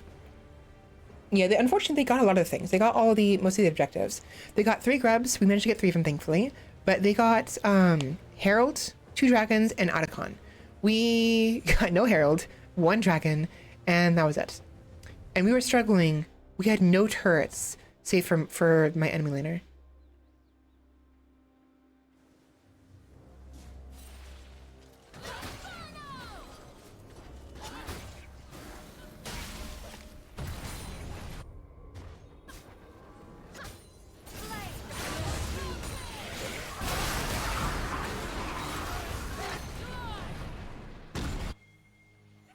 Here it is, here it is. This pissed me off so goddamn much.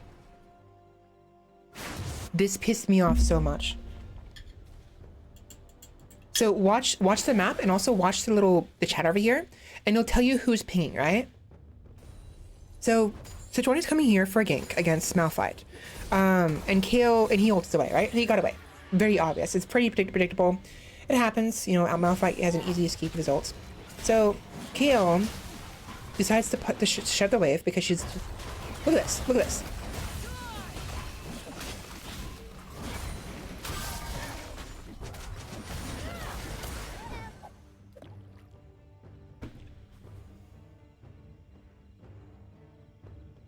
It took her a full like 5 seconds to even register what was going on. It was so goddamn upsetting. I had the ping. Kale? Kale? Hello? Yeah!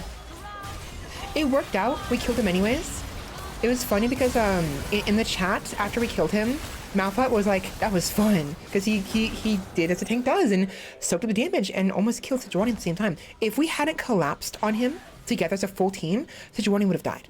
And we would have been down a jungler, and that we would have lost map pressure, jungle pressure, for a good like 50 seconds, which is bad because Kha'Zix is still there. Their jungler is there, which means he has smite, and we don't. If they wanted to, if Sejuani dies, irrespective of whether or not Malphite lives or not, they could have considered going for dragon because we would have been without our jungler, and thus would have been without smite, and thus we could not outsmite him Baron, right? Or take it even before they even consider it, right? As an example. So to be fair, he's over here. It would have been very easy for everybody to rotate there. Kha'Zix is over here, simple pathway over here. Rel is already the mid lane. Twitch would have a hard time. He'd have to turn around immediately if they go for Baron. And Diana is on her way mid lane, which is a very easy just turn towards Baron. You know what I mean? Of course, would they have thought of that? Maybe not. The skill level I'm playing at right now is kind of poor.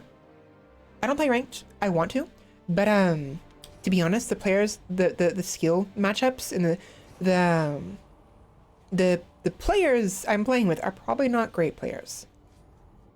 But I'm constantly ending up with teams that are just doing poorly, and I think it's because the game knows I'm doing well, and so they match me up with people who are less skilled than me to kind of balance it out, with the hopes that maybe I can help them elevate themselves as well. So it works out, right? Matching up, you know, one or two good players with 3 bad players on both teams is kind of typical in some aspects. Not always, but the matchmaking is so hard right now because like we have like 3-minute timers because I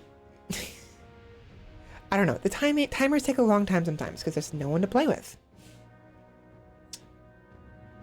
It's very frustrating though. It's so dumb. That was so upsetting. This girl needs to wake up. She's too sleepy from all the fluffy feathers around her. It's not ranked. It is not ranked.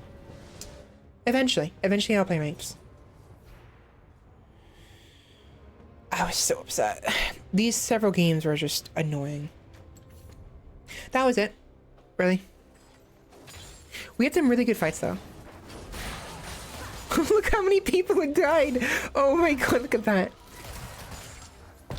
What the fuck happened here? There's so many things going on here. Oh.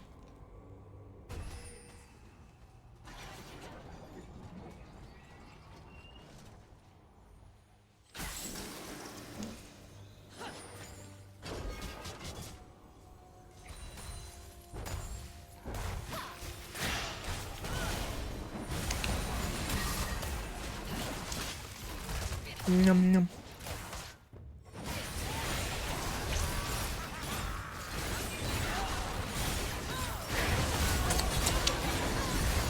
Good damage.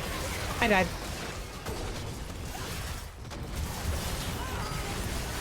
We end up dying. We all die here, and they get a turret and they can inhib. But they turn around, I think, to go get Baron, and I don't remember if they get it or not. To be fair though, they're very low. At some point, I don't remember if it was my team or someone else's team. There was a Samir who got a pentakill. They had like 0. They were going 0 and 6, and they got a pentakill and then started destroying the entire team. I think it was the enemy team, a different game, not this one. Kale was trying to do something by going bot lane. She kind of did help a little bit because she got a turret at least. She broke open their base. And thankfully, she died. So Kale came in and cleaned up. I'm pretty sure Malphite gets away here. Nope, never mind. He didn't have ult. It just came up just now. So his ult was like 3 seconds away before he died.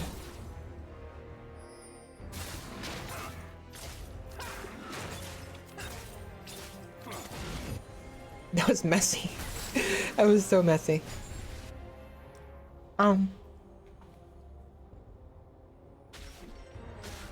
It gets crazy. This gets crazy sometimes. You have no idea how insane it gets. And so it's important to know where you are and to keep track of things. Awareness is extremely important in this game. Map awareness, spell awareness, both the awareness of your own abilities and also the abilities of the enemies. Like, you have to know, kind of, what the cooldowns are of other champions, both enemy champions and ally champions, because for enemy champions, if you know the cooldowns, you know when it's safe to go in with your abilities and your attacks when the enemy team's abilities are on cooldown, right? And you know when to play safe when you know their cooldowns are, their abilities are ready to be used, right? Vice versa, if you know the cooldowns of your allies, you know when they're ready to go in and when they're still waiting for their abilities to come down off cooldown so they can be ready to go in, right? Because if you go in and your team doesn't have any abilities up because they used everything already, you're going in solo. You're gonna go in on your own because they're not ready to go in with you. So being aware of the cooldowns of your allies and enemies alike is extremely important. You don't have to know them completely perfectly. It's good to just know a general idea of, okay, this ability was just used. They probably have 5 or 6 seconds where they can't use it again. I might have an opportunity to go in, maybe. But they didn't use their other abilities, so if I go in now, they'll have their other ability to use on me when I go in, which might be a problem. And so you have to kind of consider that, right? This was such a really big, look at this. Diana got smoked. She jumped in when my E was there and got smacked by it. Oh, I thought I actually got a void step by this point. I did. And so I was doing so much better against this Malphite. I was melting him. They got Dragon though. Sucked. They got Camtech Soul too. They got, oh my god, they got all the dragons. They got Icon, and I think they got Feats of Strength too. Yeah, they got Feats of Strength and we still won. So, to clarify. Oh, math. You're worried about, are you? Yeah, I like math, honestly. it's just, it's instinct. It's something that you're not expected to know at first glance. You're supposed to learn, you know, you get used to it. You know, it's you don't have to know the exact timing, right? It's just basically, okay, she just used her ability, right? Her Q. And she uses it again 3 seconds later. So I know she has her Q up. Samira does. The one with the sword right there. She has her Q, a little toss up, or her ranged ability, every 3 seconds. It's one of those things, right? Just a matter of like in the moment, getting a feel for your enemy laner by watching what they're doing. Body language. Body language.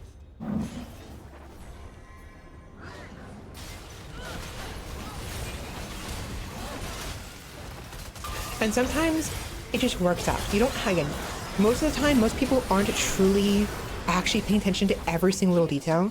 Most of the time it's just instinct. You know, it's just like assuming that they have their abilities and it working out and like getting a feel. Because I don't know when Nautilus has his Q up. I have no idea. I know it's up every once in a while. And I had my Q up. He happened to hook Malphite when my bind was up, thankfully, so we were able to lock Malphite down. Definitely, that's great. But I don't know the exact cooldowns. I'm not going to. I don't care to. It's not important. What's important is just in the moment. Case by case, game by game, you know? Getting used to your team. And your enemy team. You know? As they say, getting a feel for it, you know? I like math. Math is one of my favorite classes.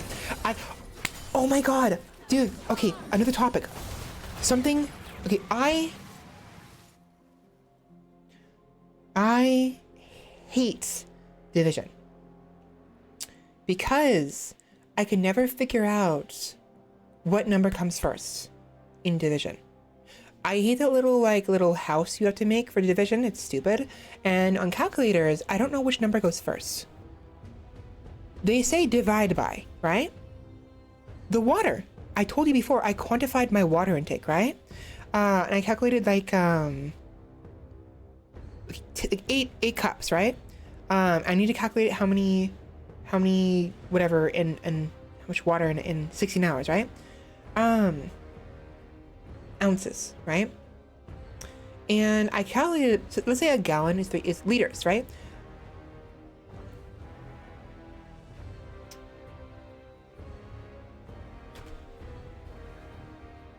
Mate?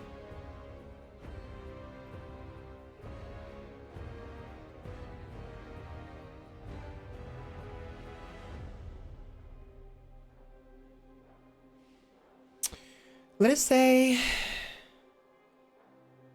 hey Siri,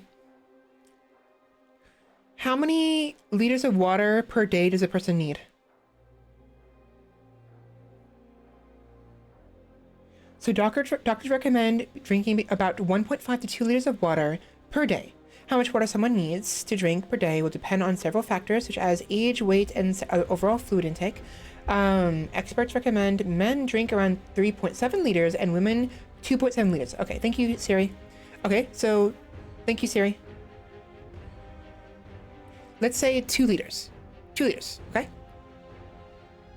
I want to divide this by 16 hours, right? To figure out how many liters I need, right? Does the 2 go first and then divide by 16? Or is it the other way around? Is it 16 divided by 2? And like, obviously, some people are thinking like, that's stupid. Obviously, it's this. But like, for more complex numbers, it gets really confusing. And my brain doesn't properly distinguish what I'm supposed to do, right? I have a solution. I need to divide the 2 by 16. That is to say, how many liters of water do I need every hour in a 16-hour time period, right? It's fractions. Instead of, whenever someone says divide by this number, instead think of it this way. What they're saying is they want you to divide something, whatever it is they're telling you, to divide it into this number. I'm not dividing 2 by 16. I'm dividing 2 into 16 parts. 16 hours. That is 16 individual hours. So divide by is stupid. I hate that phrase. Divide in or divide into makes so much more sense. Because you're dividing into that many parts, right? That's what they're actually saying. Whenever they say divide by, they're saying divide into this many parts. And so if you already know how many parts you need, you know which number goes first. So go from there, right? And then of course you can always just double check your work. Okay, so 2 divided by 16 is 0.125. Let's times by 16 and see if it works. Okay, we got 2 again. Now if we do it the opposite way, 16 divided by 2, and then times that by 16 hours, that's not right. So you check your work, right? But divide into makes so much more sense than divide by. I hate that. It's so confusing. Fuck divide by.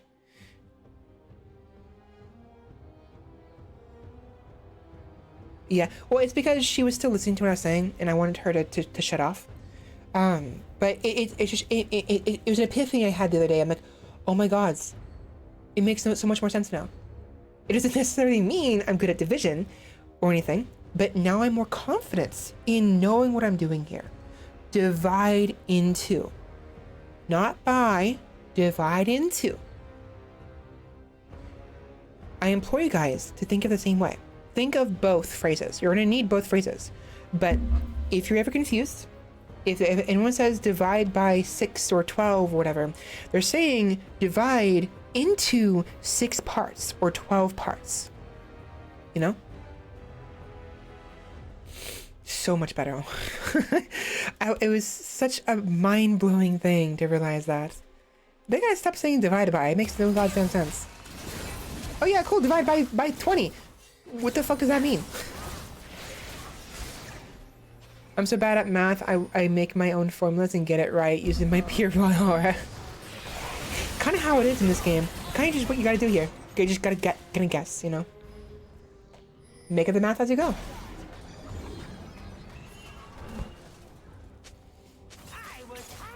Getting Baron there, though, was a huge game changer. It helped us get a lot of pressure. But, he's fucking Diana.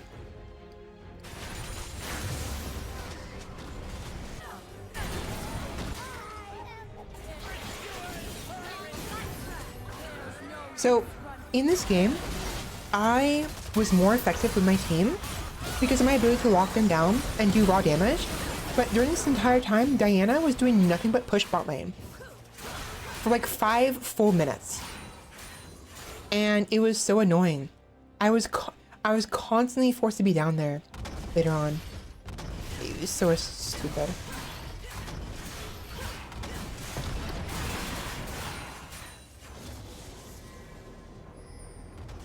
She knew her team was losing. She knew they weren't winning fights and they could no longer win fights. Not without the proper synergy. And so she gave up on her team and was just basically rage splitting. Trying to do as much as she can to, one, put pressure down there, to force someone down there, away from my team, you know? Which she succeeded at that. But also, just try to get this turret, try to finish she wanted to win the game on her own, basically. And sometimes it can be effective. Okay, that ultimate was unintentional. I didn't mean to do that, but I got lucky.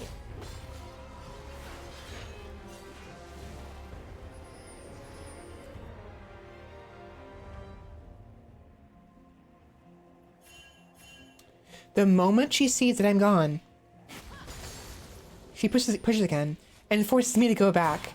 Now, what's nice about Mobility Lux is, what's super nice about it is, it's easier for me to react to such things. And whenever it makes turtling, which is basically where you're bulked into like a turtle, into your shell, into your base, and you're forced to play around the entrances. Right? It's called turtling, right? It makes it so much easier. Hiccups. it makes it so much easier to turtle because of how fast I am. I can more effectively, speedily react to a threat and keep them off our turrets. Now, if they had Baron, it wouldn't matter, but because they don't have Baron, we do, it made it much easier to clear the waves. Now, I had ulted her earlier, and I knew I did, because she was low health, and I did it by accident. I realized she might be in the bush recalling, and my team is pushing up, so I try to guess and hope that maybe she's in there again to keep her from basing. So before, I was ulting the wave. That was a blind ult, completely blind.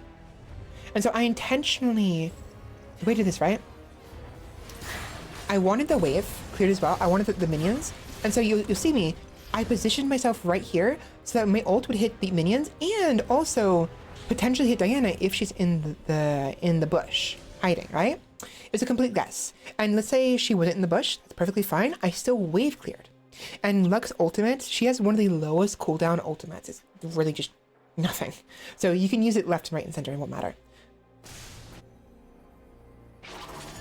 I got lucky. It worked out. Now, I would have loved to kill her, and because I knew she was low, I chased her, and so did my team. But because, this also means that she has to go back even further in order to recall. Even further, right? Not that it matters, because we don't have any waves pushing. But whatever, regardless. There's some strategy here, some luck, some misses, unfortunately. And what have you. I think we actually killed him here. I got so fucking lucky. Okay, to clarify what happened here. The reason why she left is because Sejuani didn't realize I succeeded in rooting Kha'Zix. Kha'Zix is a champion where his ultimate allows him to go invisible for a short duration. And depending on whether or not he upgrades that ability, like a special, he has a passive where he gets a special upgrade for his abilities. He gets 3 of them. He can go invisible for even longer, and he can do it 3 times instead of 2 times. I succeeded in rooting him. Somehow. Now, the thing is, we can see him right there, right? We saw him right there.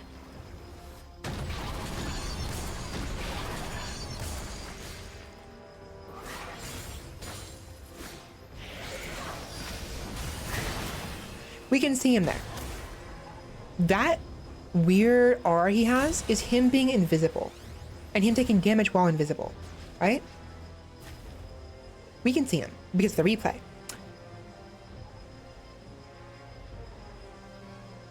Now, what I see is different.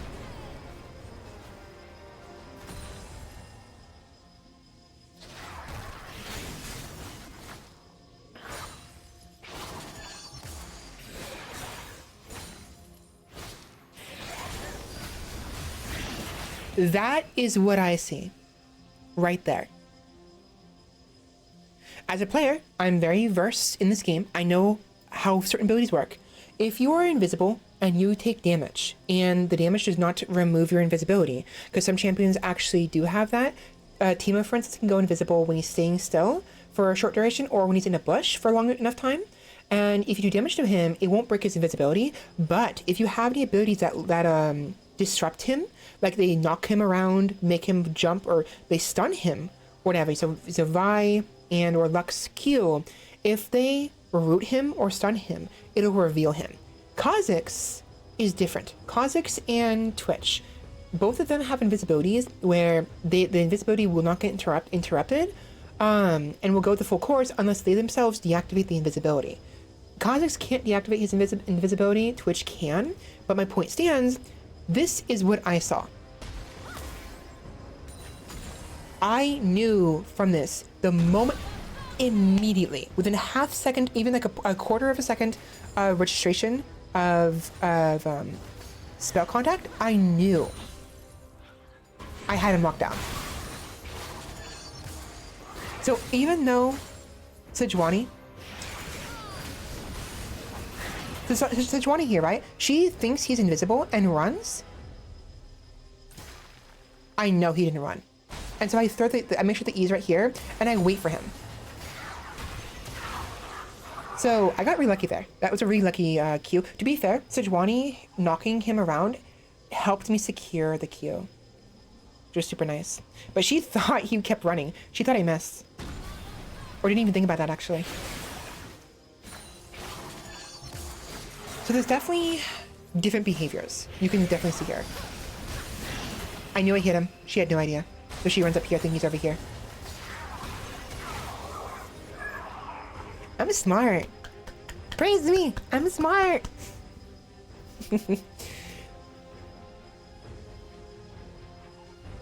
Oh, sorry, Kiwi. Okay, bye, Kiwi. I was yapping for so long. 11:11. Have a good night, Kiwi. I'm sorry. I made you wait 5 minutes. Thank you. Thank you, Roomba. I'm back currently working on fixing some bullshit. Kiwi might have already been gone, but if you are, hopefully have a good night. If you're still here. Oh, you are still here. Okay. Bye-bye. Have a good night. So yeah, there's a lot to this game. I do recommend it. It's just be aware that it's gonna be frustrating sometimes. And there'll be times when it's just not fun. So it's getting close to midnight. I wanna show the Yon gameplay real quick, and I wanna play some video games. So we're gonna go a little bit past midnight, even though I said I wouldn't. Let me show you guys the Yon game. Yone. This one is fine. I was happy because I outplayed a champion that normally would counter someone like Lux. No, good luck. Okay. Bye-bye. And Kiwi, don't be pressured to play it if you don't like it. If you don't like it, don't play it. As simple as that. It's fun, but it's not. It's fun when it's fun, and it's not fun when it's not fun. Have a good night. So this game, I'm gonna let play on its own. A little bit.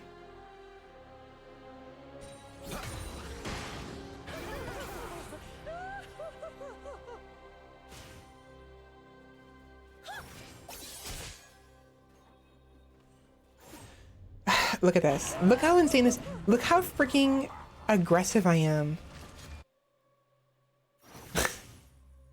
This is a Yone we're talking about. It's like a Yasuo, a little bit.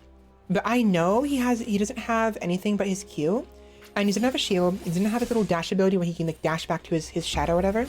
And look at that. Look at that. Half HP. When you're facing against someone like this, you want to be aggressive early if you're ranged. Take advantage of your auto attacks. Because your auto attacks hurt early on. Even if they don't do much damage, they still hurt. It's why I went the attack speed rune. Oh, right. Around this time, I was experimenting with Shield Bash and Revitalize, because Revitalize increases your shielding and healing. And a Shield Bash does damage after you receive a shield. So I figured I would use that for early engages, right?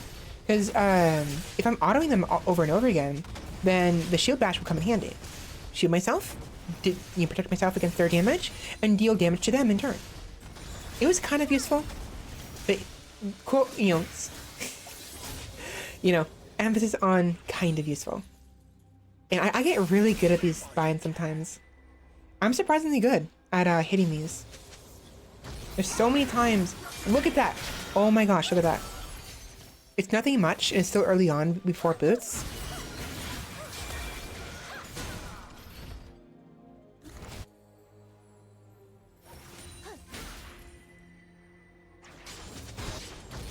Fucking stop it.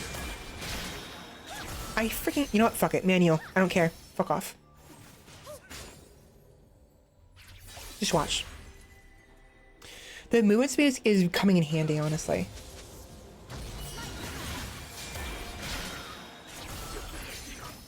Super nice. There's so many times I broke his ankles. Like, you okay, bro? You need a wheelchair?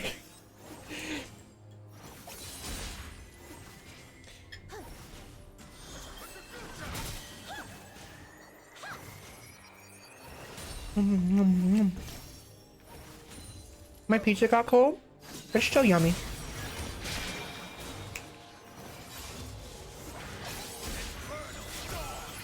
Look at that.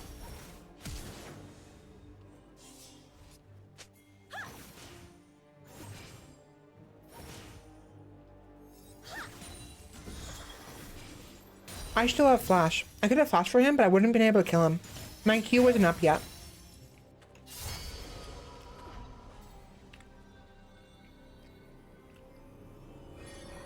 Unfortunately, so one thing that's been pissing me off a lot is I've been having experiences like that over and over again, where early, like by level 3 or 4, I'm almost nearly killing my enemy laner.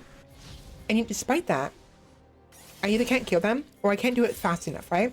I end up killing them anyways on my own, but unfortunately, the enemy team, they got first blood first. So they got that for the feats of strength. And it was super frustrating because it felt like my effort to be that aggressive early on was for naught. Because at that point, once that happens, first blood, there's no point in being as aggressive. I'm not sure. There is a point if you can get away with it, and I was still aggressive clearly here, but it kept happening over and over and over again, where my team would give them first blood when I was trying to get it, and I was always so close. It felt like wasted effort, you know. It was frustrating. But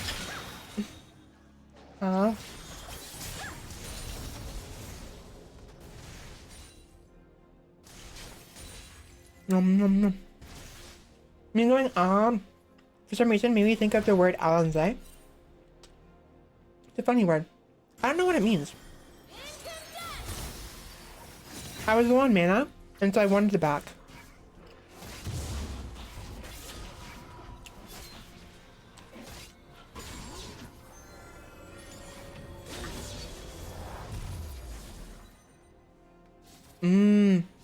I didn't quite have enough for a lost chapter, unfortunately, which gives you mana every time you level up. That sucks. Hey, Siri. Hey, Siri. What does Alonze mean?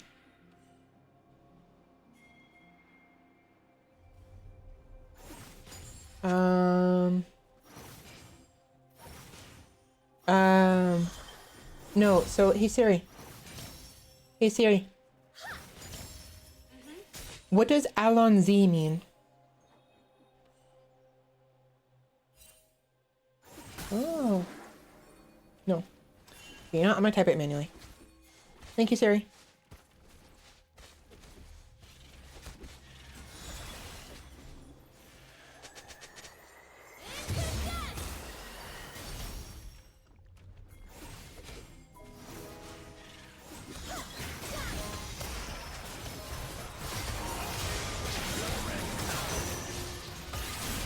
Oh, it's a French phrase that means let's go. Allons-y. Allons-y. I like it. Sorry, what happened? I died. Fuck. I wasn't paying attention. Well, I died. Maybe we shouldn't play League of Legends tonight. I want to, but I don't. It's like I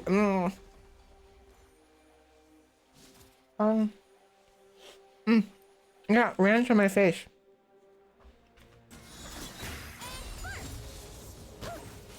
Took a big bite of my pizza and got freaking ranch all over my face.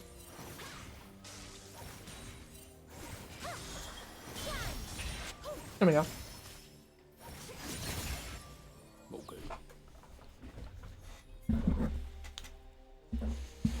So it's important to when playing this game, consider the needs of your team as well. I knew that Hecarim wanted to go for Dragon, and that's why I cleared mid lane so quickly.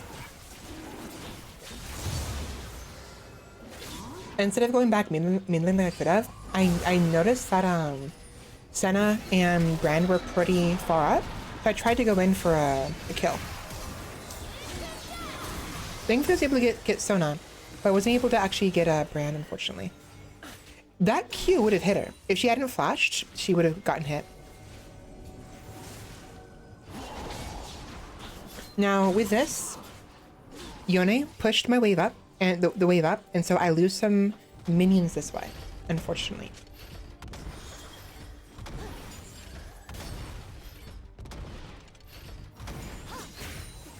There we go.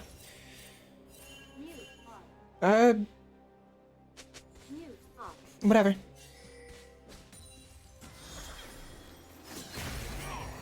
Unfortunately, I missed that. I knew I was fine. That was annoying. When he ulted, when Rammus ulted me, and then Yone, I was a little less concerned, less sure, but I got so lucky with that. Look at that! Look at that! Look at that! That was so nice. So the mobility there helped me out tremendously.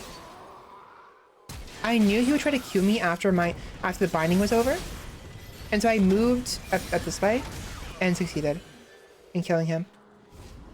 He would have won that if it wasn't for the fact he would have won that if it wasn't for that binding. I did so well this game.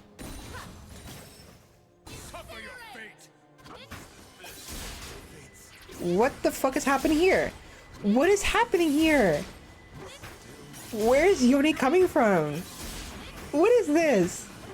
Yone? What you doing up there? Huh? What you doing? Oh, he teleported is what happened. And the teleport is kind of janky.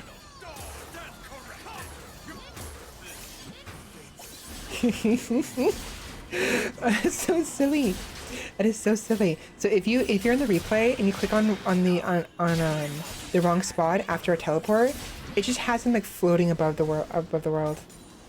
I wonder if the same happens with my character.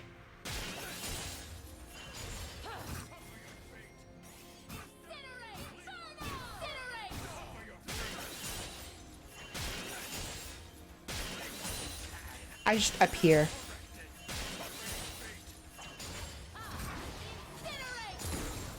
Wave clear. He's so scared of me. Look at that. Look at that. Oh my god. Look at that. I can outpace a Yone. Or Yon, what did I say? I think it's Yone. I think people keep saying it's Yon, but I think it's Yon. I think Yone sounds better. But like, I outpaced him. Because I was able to outpace him and prevented him from getting his Qs off, he couldn't get his empowered third Q, which is this one right here, which gives him the little dash ability. That thing, right? He needed that to finish me off, but he wasn't able to get it off at all.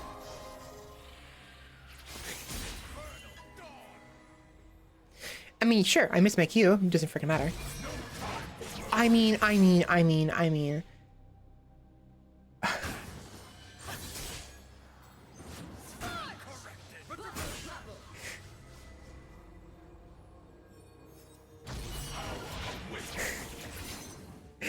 Hey, Yon.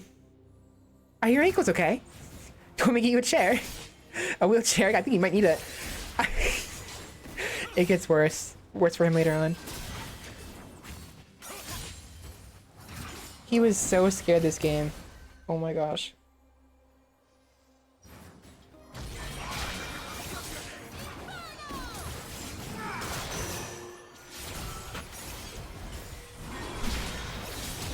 I got Shosh in my shirt. Nom nom.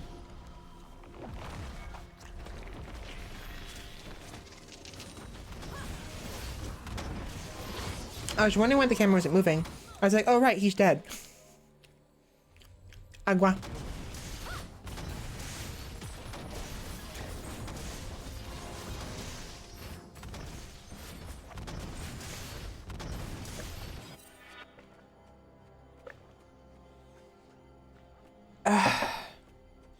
But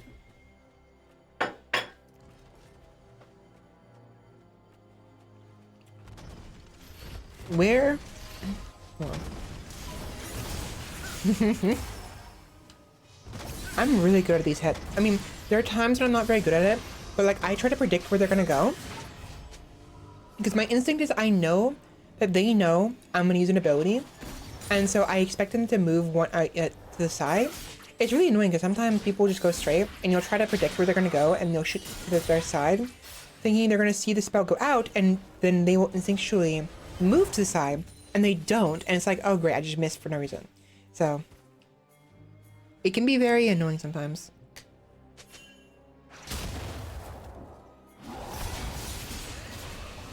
Is this where it happens? No. Later on it happens.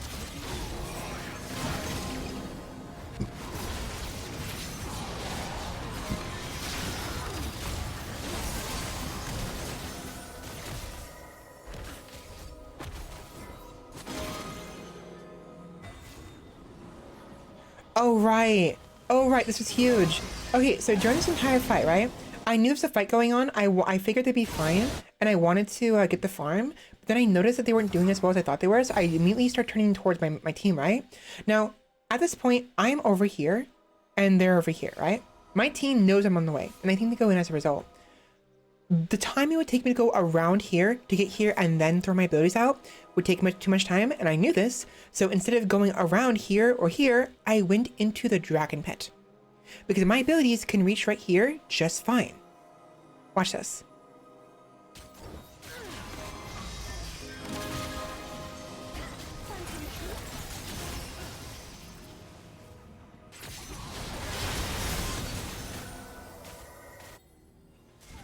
Originally, I think about going this way, but after Rammus goes in from the after Sona ults, I immediately change my mind.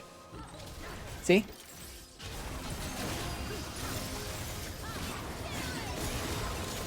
Wombo combo. That was beautiful. It was so, oh my gosh.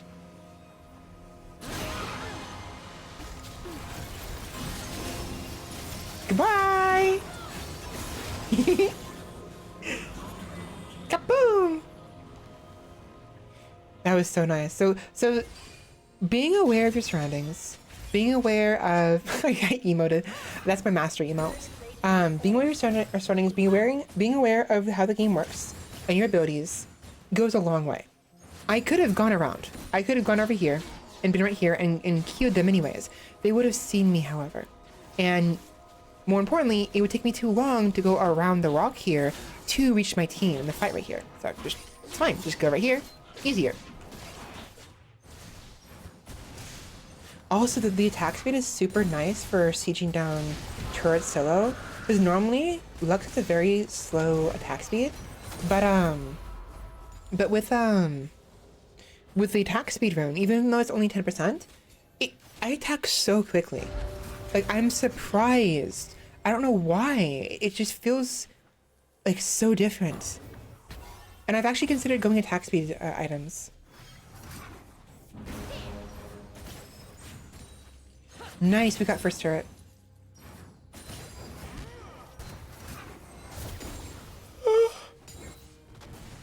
Oh, we also got we got feats of strength, which is gonna be perfect with my Swifties.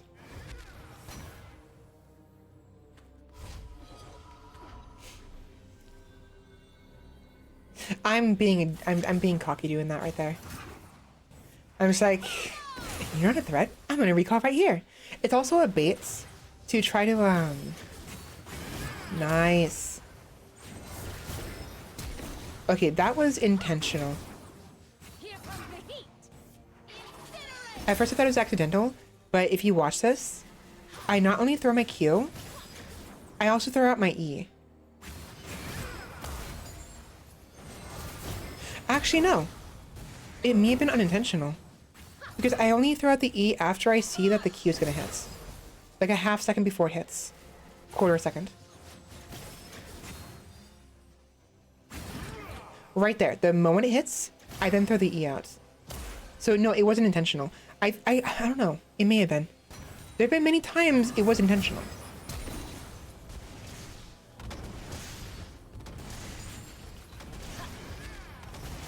Rest in peace, Brand. Oh, it's right. After I took out the turret, I killed Brand.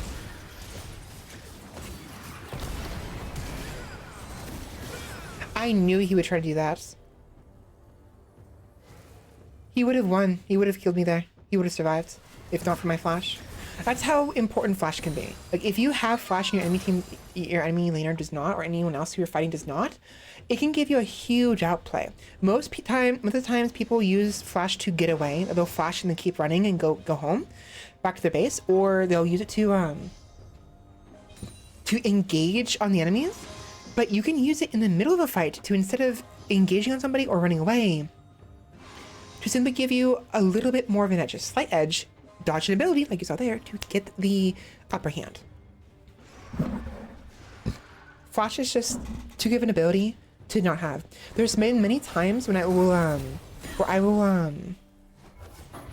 have flash as like Vi, for instance, and I will use flash to dodge certain abilities, like point blank. An example is there have been times when I've been playing when I've played as Vi against Set top lane. I have actually successfully flashed behind him during his little punch animation, right? When he does his little punch, when he has a little bar beneath him, and it does what do you call it? He has a little bar with his health bar, and I knew here I'd be fine. Anyways, he has his health bar, the white health bar beneath his actual health bar, and he whenever he receives damage, when he has his punch ability, that bar builds up, and when he punches, it expends that bar, giving him a shield and doing damage based on the bar, on his missing health, what have you. I have, to surprising success, I've flashed over that, or to the side of that, to avoid getting hit by the center, because the center does true damage, and Set's punch, true damage, center area, can do like up to 2,000, if not more, damage. He could theoretically one-shot somebody with his E. It's crazy. And so, usually when you're fighting Set, you want to avoid getting caught in the center of his blast, his punch. So, it's helpful. It's been useful, and I would continue the fight after that. It wouldn't even be like I'm flashing away to run away and then go home and heal. I'm flashing to avoid an ability so I can continue the fight and win, you know? Yes, there have been, depending on the circumstances, if you're ahead of the enemy team, especially if you're a couple levels above them and they don't have as many items, especially if they don't have very many defensive items, you can theoretically one-shot anybody, those people, with a single button. And certain champions are better at that than others, specifically Sets.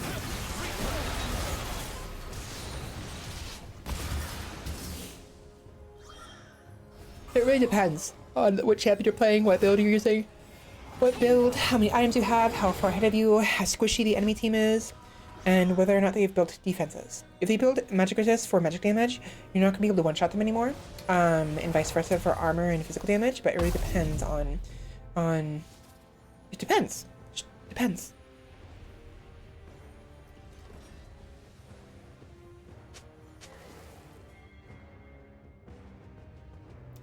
I think it's here. I think it's here. Yeah. Okay. Yeah. I end up almost getting caught out by this Brandon Yosona, and thankfully with my ability power, my movement speed, I was able to get away. This Yone. Okay, hold on. It's happening right now. This is it. This is my favorite part. Oh my god, this Yone. Oh, I feel for him. I'm so sorry, mate. You got outplayed. You got so outplayed so badly. I'm sorry, mate. I freaking destroy his ankles. Nope. Look at that. To be fair, there is this AoE area right here. So the map will change depending on what dragon soul is the primary dragon. So usually the first dragon is some random dragon, and you won't see the dragon soul. You won't see what kind of effect it's gonna have until the second dragon is killed. Once it does, the map will usually change. If it's the ocean dragon, you will have the ocean dragon gives healing, and you will have the plants that are around the map become enhanced. The healing ones give you more healing. They also shield you a little bit and they don't slow you down. And the jumping ones, they make it go even further, like twice or three times as further, right? The lightning dragon, the hex tech dragon, the wind dragon, sorry. So the first one and second one are usually random, and the third one onwards are going to be the soul. The wind dragon, right here, if it's his soul, it'll cause these little area effects around the main buffs, right here, as you can see right here, around blue buff and red buff on both sides respectively, where when you walk in those areas, you have increased movement speed. So one, I was already very fast, but two, he ulted into me when I was already in the buff here, ensuring I was able to get away was able to dodge his abilities much more effectively. But this movement speed, it's made me so damn confident.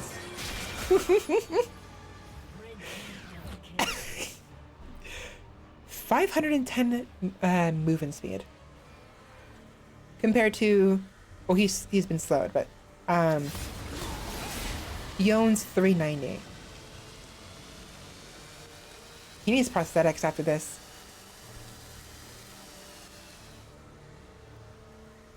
He missed twice, yeah. Oh yeah, his ult is pretty big. It's not the biggest, but like, it's easy to get caught by it. And I knew, again, a lot of it is prediction. I knew he wanted to ult me. The moment he dashed towards me, the moment he did this right here, I knew he wanted to ult me, and so I predicted it. You'll notice I actually move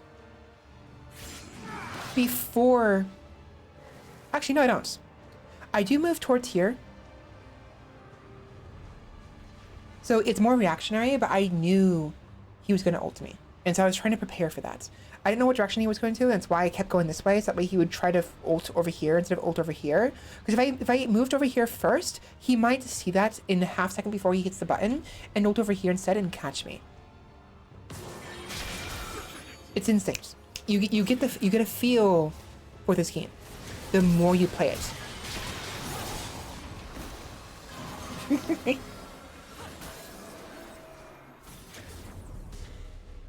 Both me and Hecarim are so damn fast. Hecarim is faster, but we just had like the only person who could ever actually keep up with us probably is Ramos.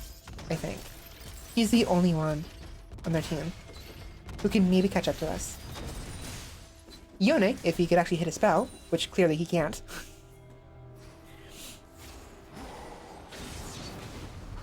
That was it. That was it. I mean, we ended up winning. But I remember, like, soon after that, I wonder if you can actually see me do this.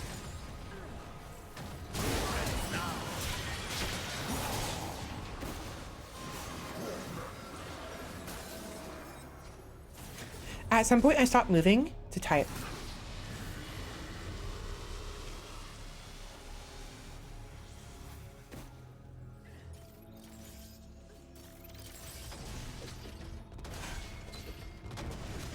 Okay, I think it was right there. So you can't really see it. You can't really tell. But if you watch here, so normally I'm clicking a lot. I'm doing this, right? I'm clicking, moving around. And you'll see me move ever so slightly at all times. Like shift my movement left and right. But right around here. See that? I made a straight beeline right here. No stutter steps, no movement. I had clicked over here and immediately started typing. I was like, "Hey, Yone, you okay over there?" I was like, "Yone, are your ankles okay?" He didn't respond, but it was fun. Good banter. Right there, I moved. So I was typing from here to here. I broke his ankles. He's gonna need new feet. Anyways.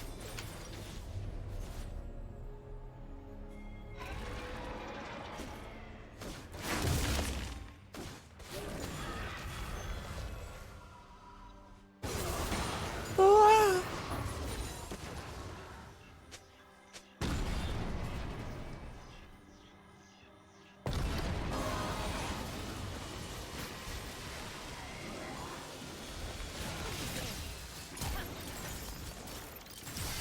But I'm not afraid. Look at me. I'm going into freaking... Okay, so... Okay. This is very reckless. And honestly, isn't really good to do. When you are fighting as someone like a mage, right? Like Lux. Or even someone who's just ranged in general, like Caitlyn, for instance. You don't want to be in melee range of the enemy champion you're fighting. For a number of reasons. Many of them being simply that the champion can auto-attack you. But they have more often than not, they have abilities that are best used in melee range. Or up close. And so, normally, the usual common sense is to not get in melee range. Now, I knew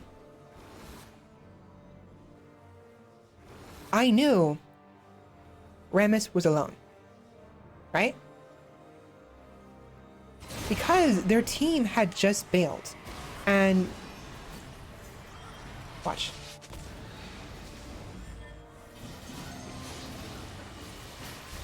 I saw Yone and Sona were over here because of the vision my E grants me. This grants E. This grants vision, right? And so I knew. Caitlyn was over here, and I saw that Rammus was going towards her. So I immediately pivoted. Instead of running away, I pivoted towards her in an attempt to support her, because I knew she's lower, right? Rammus isn't going to care to attack me at this point. He doesn't care anymore. He sees Caitlyn. He knows she's there. He wants her. And I just used all my abilities. My E is down. I just whiffed my Q. And so I have nothing to defend Caitlyn with except my shield. Of course, my E is on such a low cooldown. The moment this pops, I have it again, basically. So I know he's not going to bother with me. And so instead of running and keep my distance, I intentionally go into melee range to get his attention and to be ready to throw my spells out, right? Because the spells that most people use, the skill shots, they take time to actually travel in the direction you throw them. Lux in particular, her spells take time. And so by being closer to my target, it ensures my spells go out instantaneously. The only one that it's instant is her ult, but even then it has a charge time before it actually does damage. Not charge time, it has a delay, and so people can get out of the way. But I intentionally know all of this. It's instinctual. And so I try to get up close. And I'm auto-attacking him because every little bit of damage helps. See that? And so there's that, and then I made sure my E was actually between Caitlyn and Rammus. I could have thrown it directly on Rammus, which would have been fine, but knowing that Rammus wants to get in auto attack range of Caitlyn to attack her, I put it right here in between them, so Caitlyn can run away, can keep her distance. He will be slowed because he already used his ball ability that makes him go fast, and then with him in the middle of this, he's slowed down. I can thus ult him, and right before my ult hits, I detonate my E, and that way it does damage. The E does damage and puts my passive on him, and so my ultimate is able to proc that passive and reapply it, allowing me to do an auto attack, which then does even more damage. I know Lux really well. See this? Burst first and then ultimate. And he is extremely low. He has more armor than he does magic resist, which means even though I don't have the Void Staff, which goes through magic resist, like some of the other items do, Void Staff does a lot. It does 30. It ignores 30%. Instead of a flat amount of 15 like the Storm Surge does, Void Staff just ignores 30% of their total magic resist, right? Even without that, even with 156 magic resist, I'm sorry, I'm burpy. I was able to burst him down, allowing me to get my entire combo off, auto him once. That little ching is the noise of me proccing the passive. And by all this point, my Q is up. See the binding there? I binded to him the moment my ult was finished. I spammed where I was about to finish. I spammed my Q to ensure my my Snare would hit it as soon as it was off cooldown, because it was while I was ulting. I can't throw my Q out while I'm ulting, and I can't throw my W out while I'm ulting, but I can detonate the E. I said E, a W I mean. I can detonate the E mid-ult. So just everything else is just spam the button as fast as possible.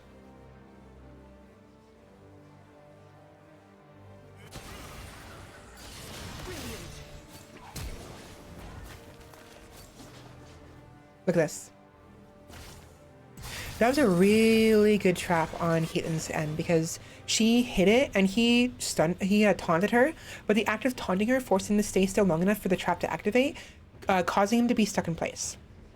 Then I threw out my E in between them to keep him slowed, keep him off of her. Use my ultimates. Oh, I actually queued before he ulted. I didn't even realize that. So I was waiting. I must have noticed. I knew he wouldn't be able to keep up with her so long as my E was up. And so instead of ulting immediately and detonating it, I waited a good 2 seconds for my Q to be up and then ulted.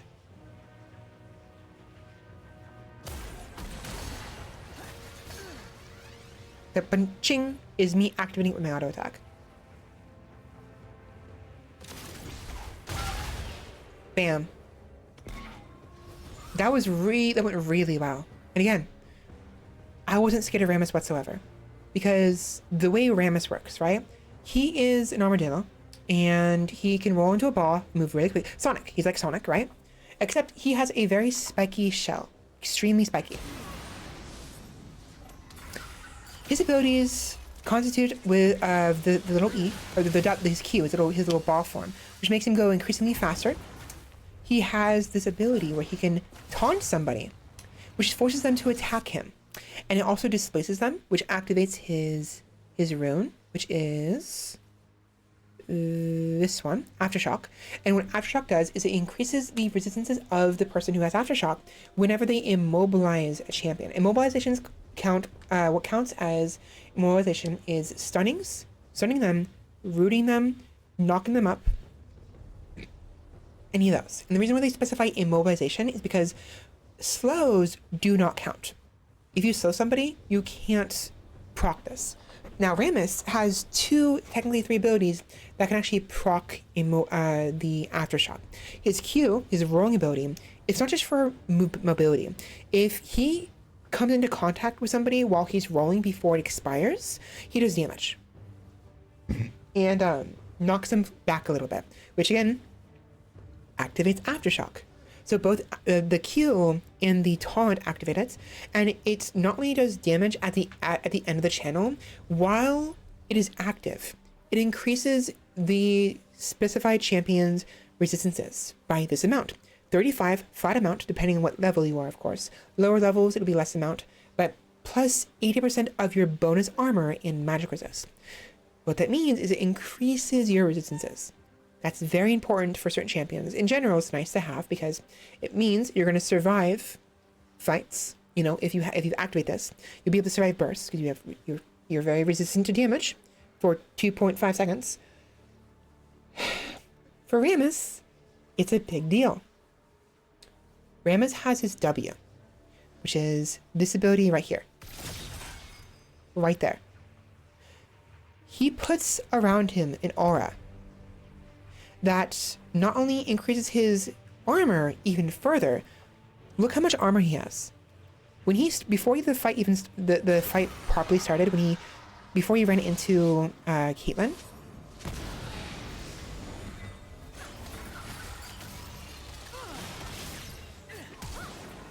he had 230 armor.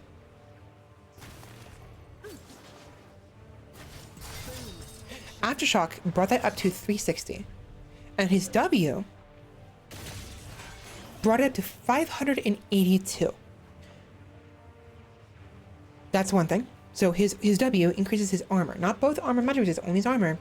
And the thing is though, he has passive where on hit, on auto attack, he does damage based on his total armor.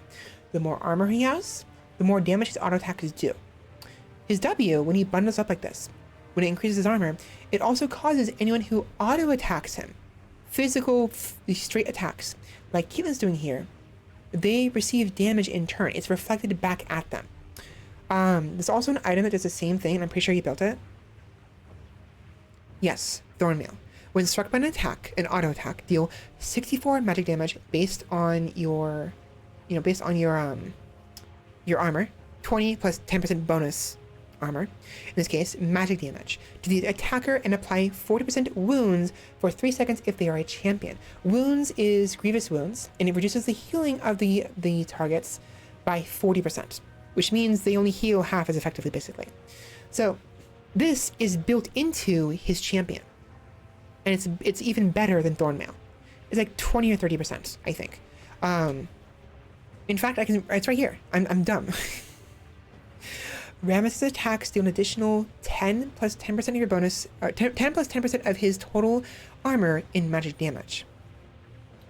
And he has his abilities. Why is it not showing it to me? The point is, though, his kit is about basically, why are you hitting yourself, essentially. He rolls into somebody, taunts them, rolls up into, and then bundles up into a spiky ball, and forces them to attack Rammus, which does damage to themselves, and have him receive very little damage. If Caitlyn had autoed him even one more time after I saved her, see how much damage she was taking just from autoing him? If she had autoed him after this, she would have died. That's why, instead of autoing him, she used her Q, her skill shot, which throws out an ability which does not count as an auto, saving her from any further damage. Bam. So, Rammus he's the bane of anyone who does nothing but physical damage and auto attack damage. Those who attack faster as well are even more susceptible to him, because Rammus not only increases his armor when he taunts them, but or when he does his W, but when he taunts them, he also increases the attack speed of the target. Defensive ball curl. Rammus enters a defensive formation for 6 seconds, gaining 159 armor and 51 magic resist. While active, spiked shells damage is increased by 50% and also damages enemies that attack Rammus, this being his passive. Rammus's attacks increase the duration by 0.4 seconds for a max of 4 additional seconds. Oh. No, that's right, that's a shell. Frenzying Taunt. Rammus taunts an enemy, champion, or jungle monster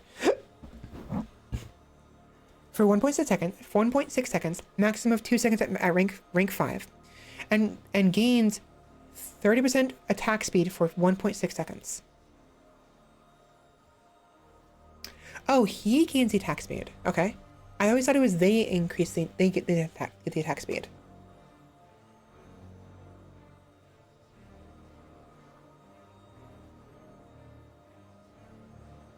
Oh.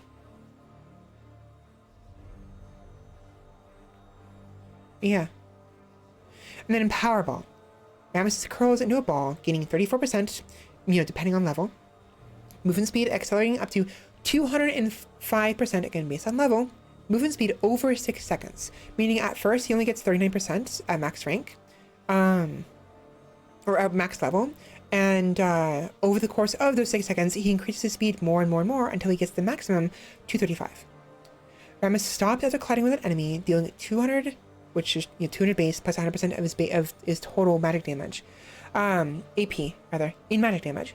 He knocks them back and slows nearby enemies by 80% for 1 second. Alternatively, he can recast the ability at any point to end the ability early if he doesn't want to use it anymore, and or when it expires after 6 seconds. So his entire kit is just it can be pretty harsh on someone like Caitlyn. He would have killed her. Any other player would have just said, fuck it, I'm out, I'm leaving. But because I knew better, and this is a team game, it's very important to work together in League of Legends. If you don't, you're gonna lose. So, I immediately, instinctually knew he wanted her.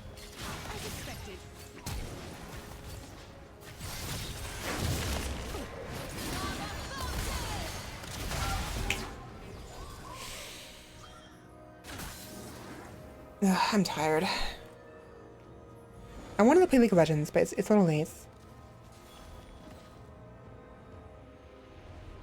No. I need to honor the idea. I'm gonna end at midnight every night. It's fine. Bit of yapping stream. No games, but I mean, I'm not always here for that, you know? It's still weird. I mean, I'm tired. I'm so tired I can't speak straight right now. All I did was yap today. But I mean, that's why you're here, right? You hear me yap? There we go. I still fumbled that, but that is what I was trying to get at. So it's trying to phrase. It's just being like coy about, that's why you're here, to hear me speak. Hear me yap. Look how fast he goes. I was an absolute menace. This Remus has no business being scared of me.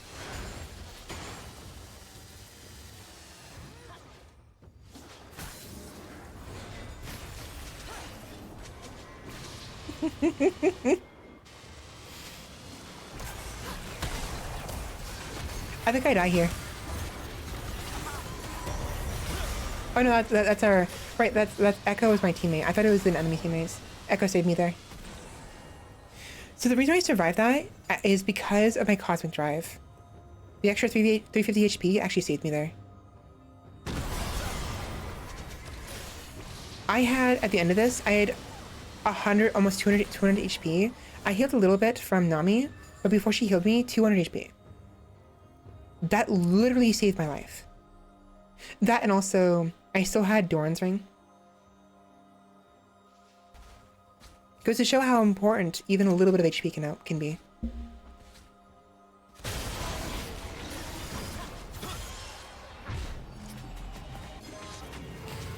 That was pretty much game. At that point, we kind of just steamrolled the entire team. Baron buff allowed us to push into their base that was already in shambles as is, considering they only had one turret left in the front. And we just finished it. I'm just gonna let it play. I am instead, while we wait for this to finish, I'm gonna eat my off-brand chocolate-covered peanuts. Peanut M&Ms. They're not peanut M&Ms, they're off-brand. I can't tell you what the name of the brand is, but they're an off-brand peanut M&Ms.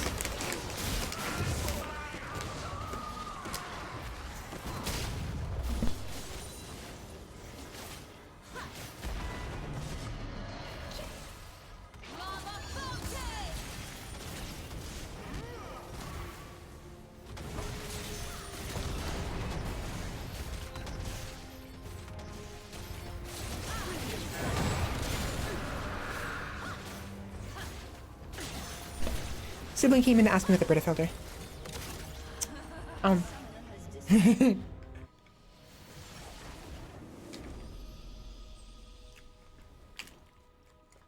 Not bad. Not bad.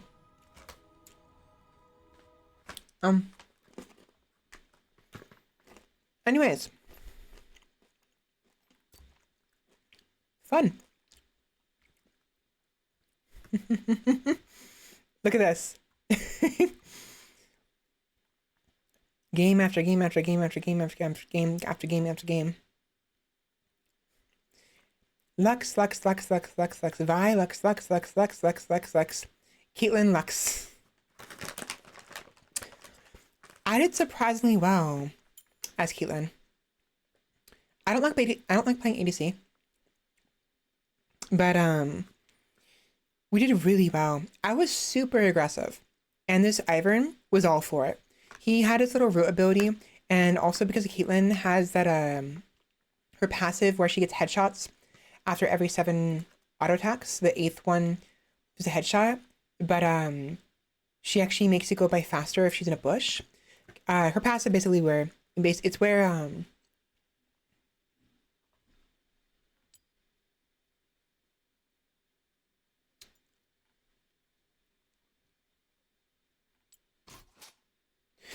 every few basic attacks or against a target she has trapped or netted, Caitlyn will fire a headshot dealing bonus damage that scales with her critical strike chance. On trapped or netted targets, Caitlyn's headshot attack range is doubled. So basically every 6 autos, the 7th auto will be empowered. Or is it 5? Yeah, it's 6. So it's every 5th one, right? So, or there's 6. After 5 autos, her 6th auto will do enhanced damage. When she's in a bush, it's she gets that twice, right? Instead of 1 auto, it's 2 autos. So it becomes essentially every 3 autos instead of 6. Halves the amount of autos she needs to do to get the headshot off. And Ivern has an ability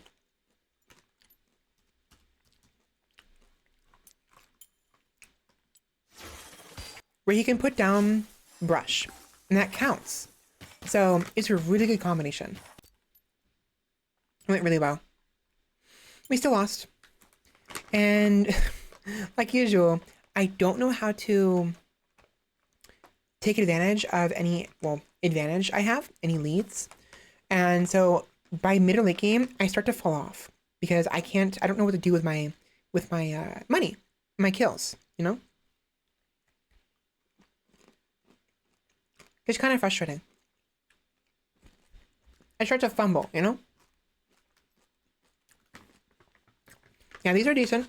They're not great. No, not even that. They're actually just good. It just tastes good. But, off-brand peanut M&Ms. Not bad. I'm tired. I want to play games, but I have to end it here. It's what happens when I start late. Yeah. Okay. Okay.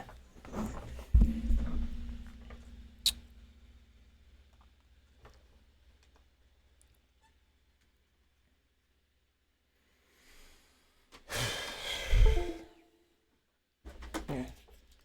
Also, I need to relax my throat and relax my lungs.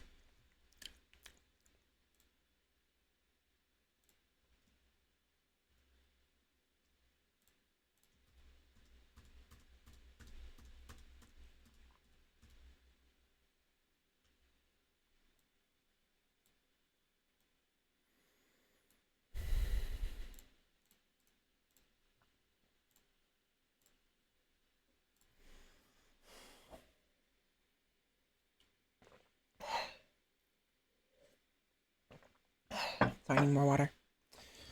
Okay. That's the wrong mouse. There we go.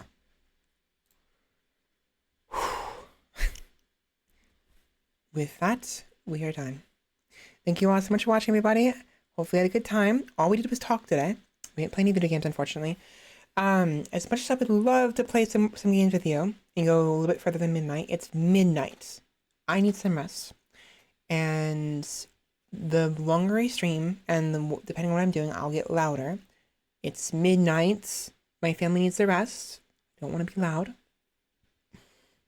Even worse, if I make exceptions and be like, oh, just tonight, I'll just go past midnight tonight, I may end up keep doing that, and then I'll keep going like till 3 or 4 in the morning. Under ideal circumstances, I don't mind doing that because, you know, in ideal circumstances, in ideal scenarios, I'm living on my own, making a living off of nothing but streaming, and can just stream whenever. That's not the case right now. I live with a family right now. The walls are paper thin. I'm not on my own. I have other things I have to do. You know, I have 2 other jobs, day jobs, that take priority and what have you. And also, obviously, my health is important. So I have to end it here. I apologize. Let me bring the mic closer.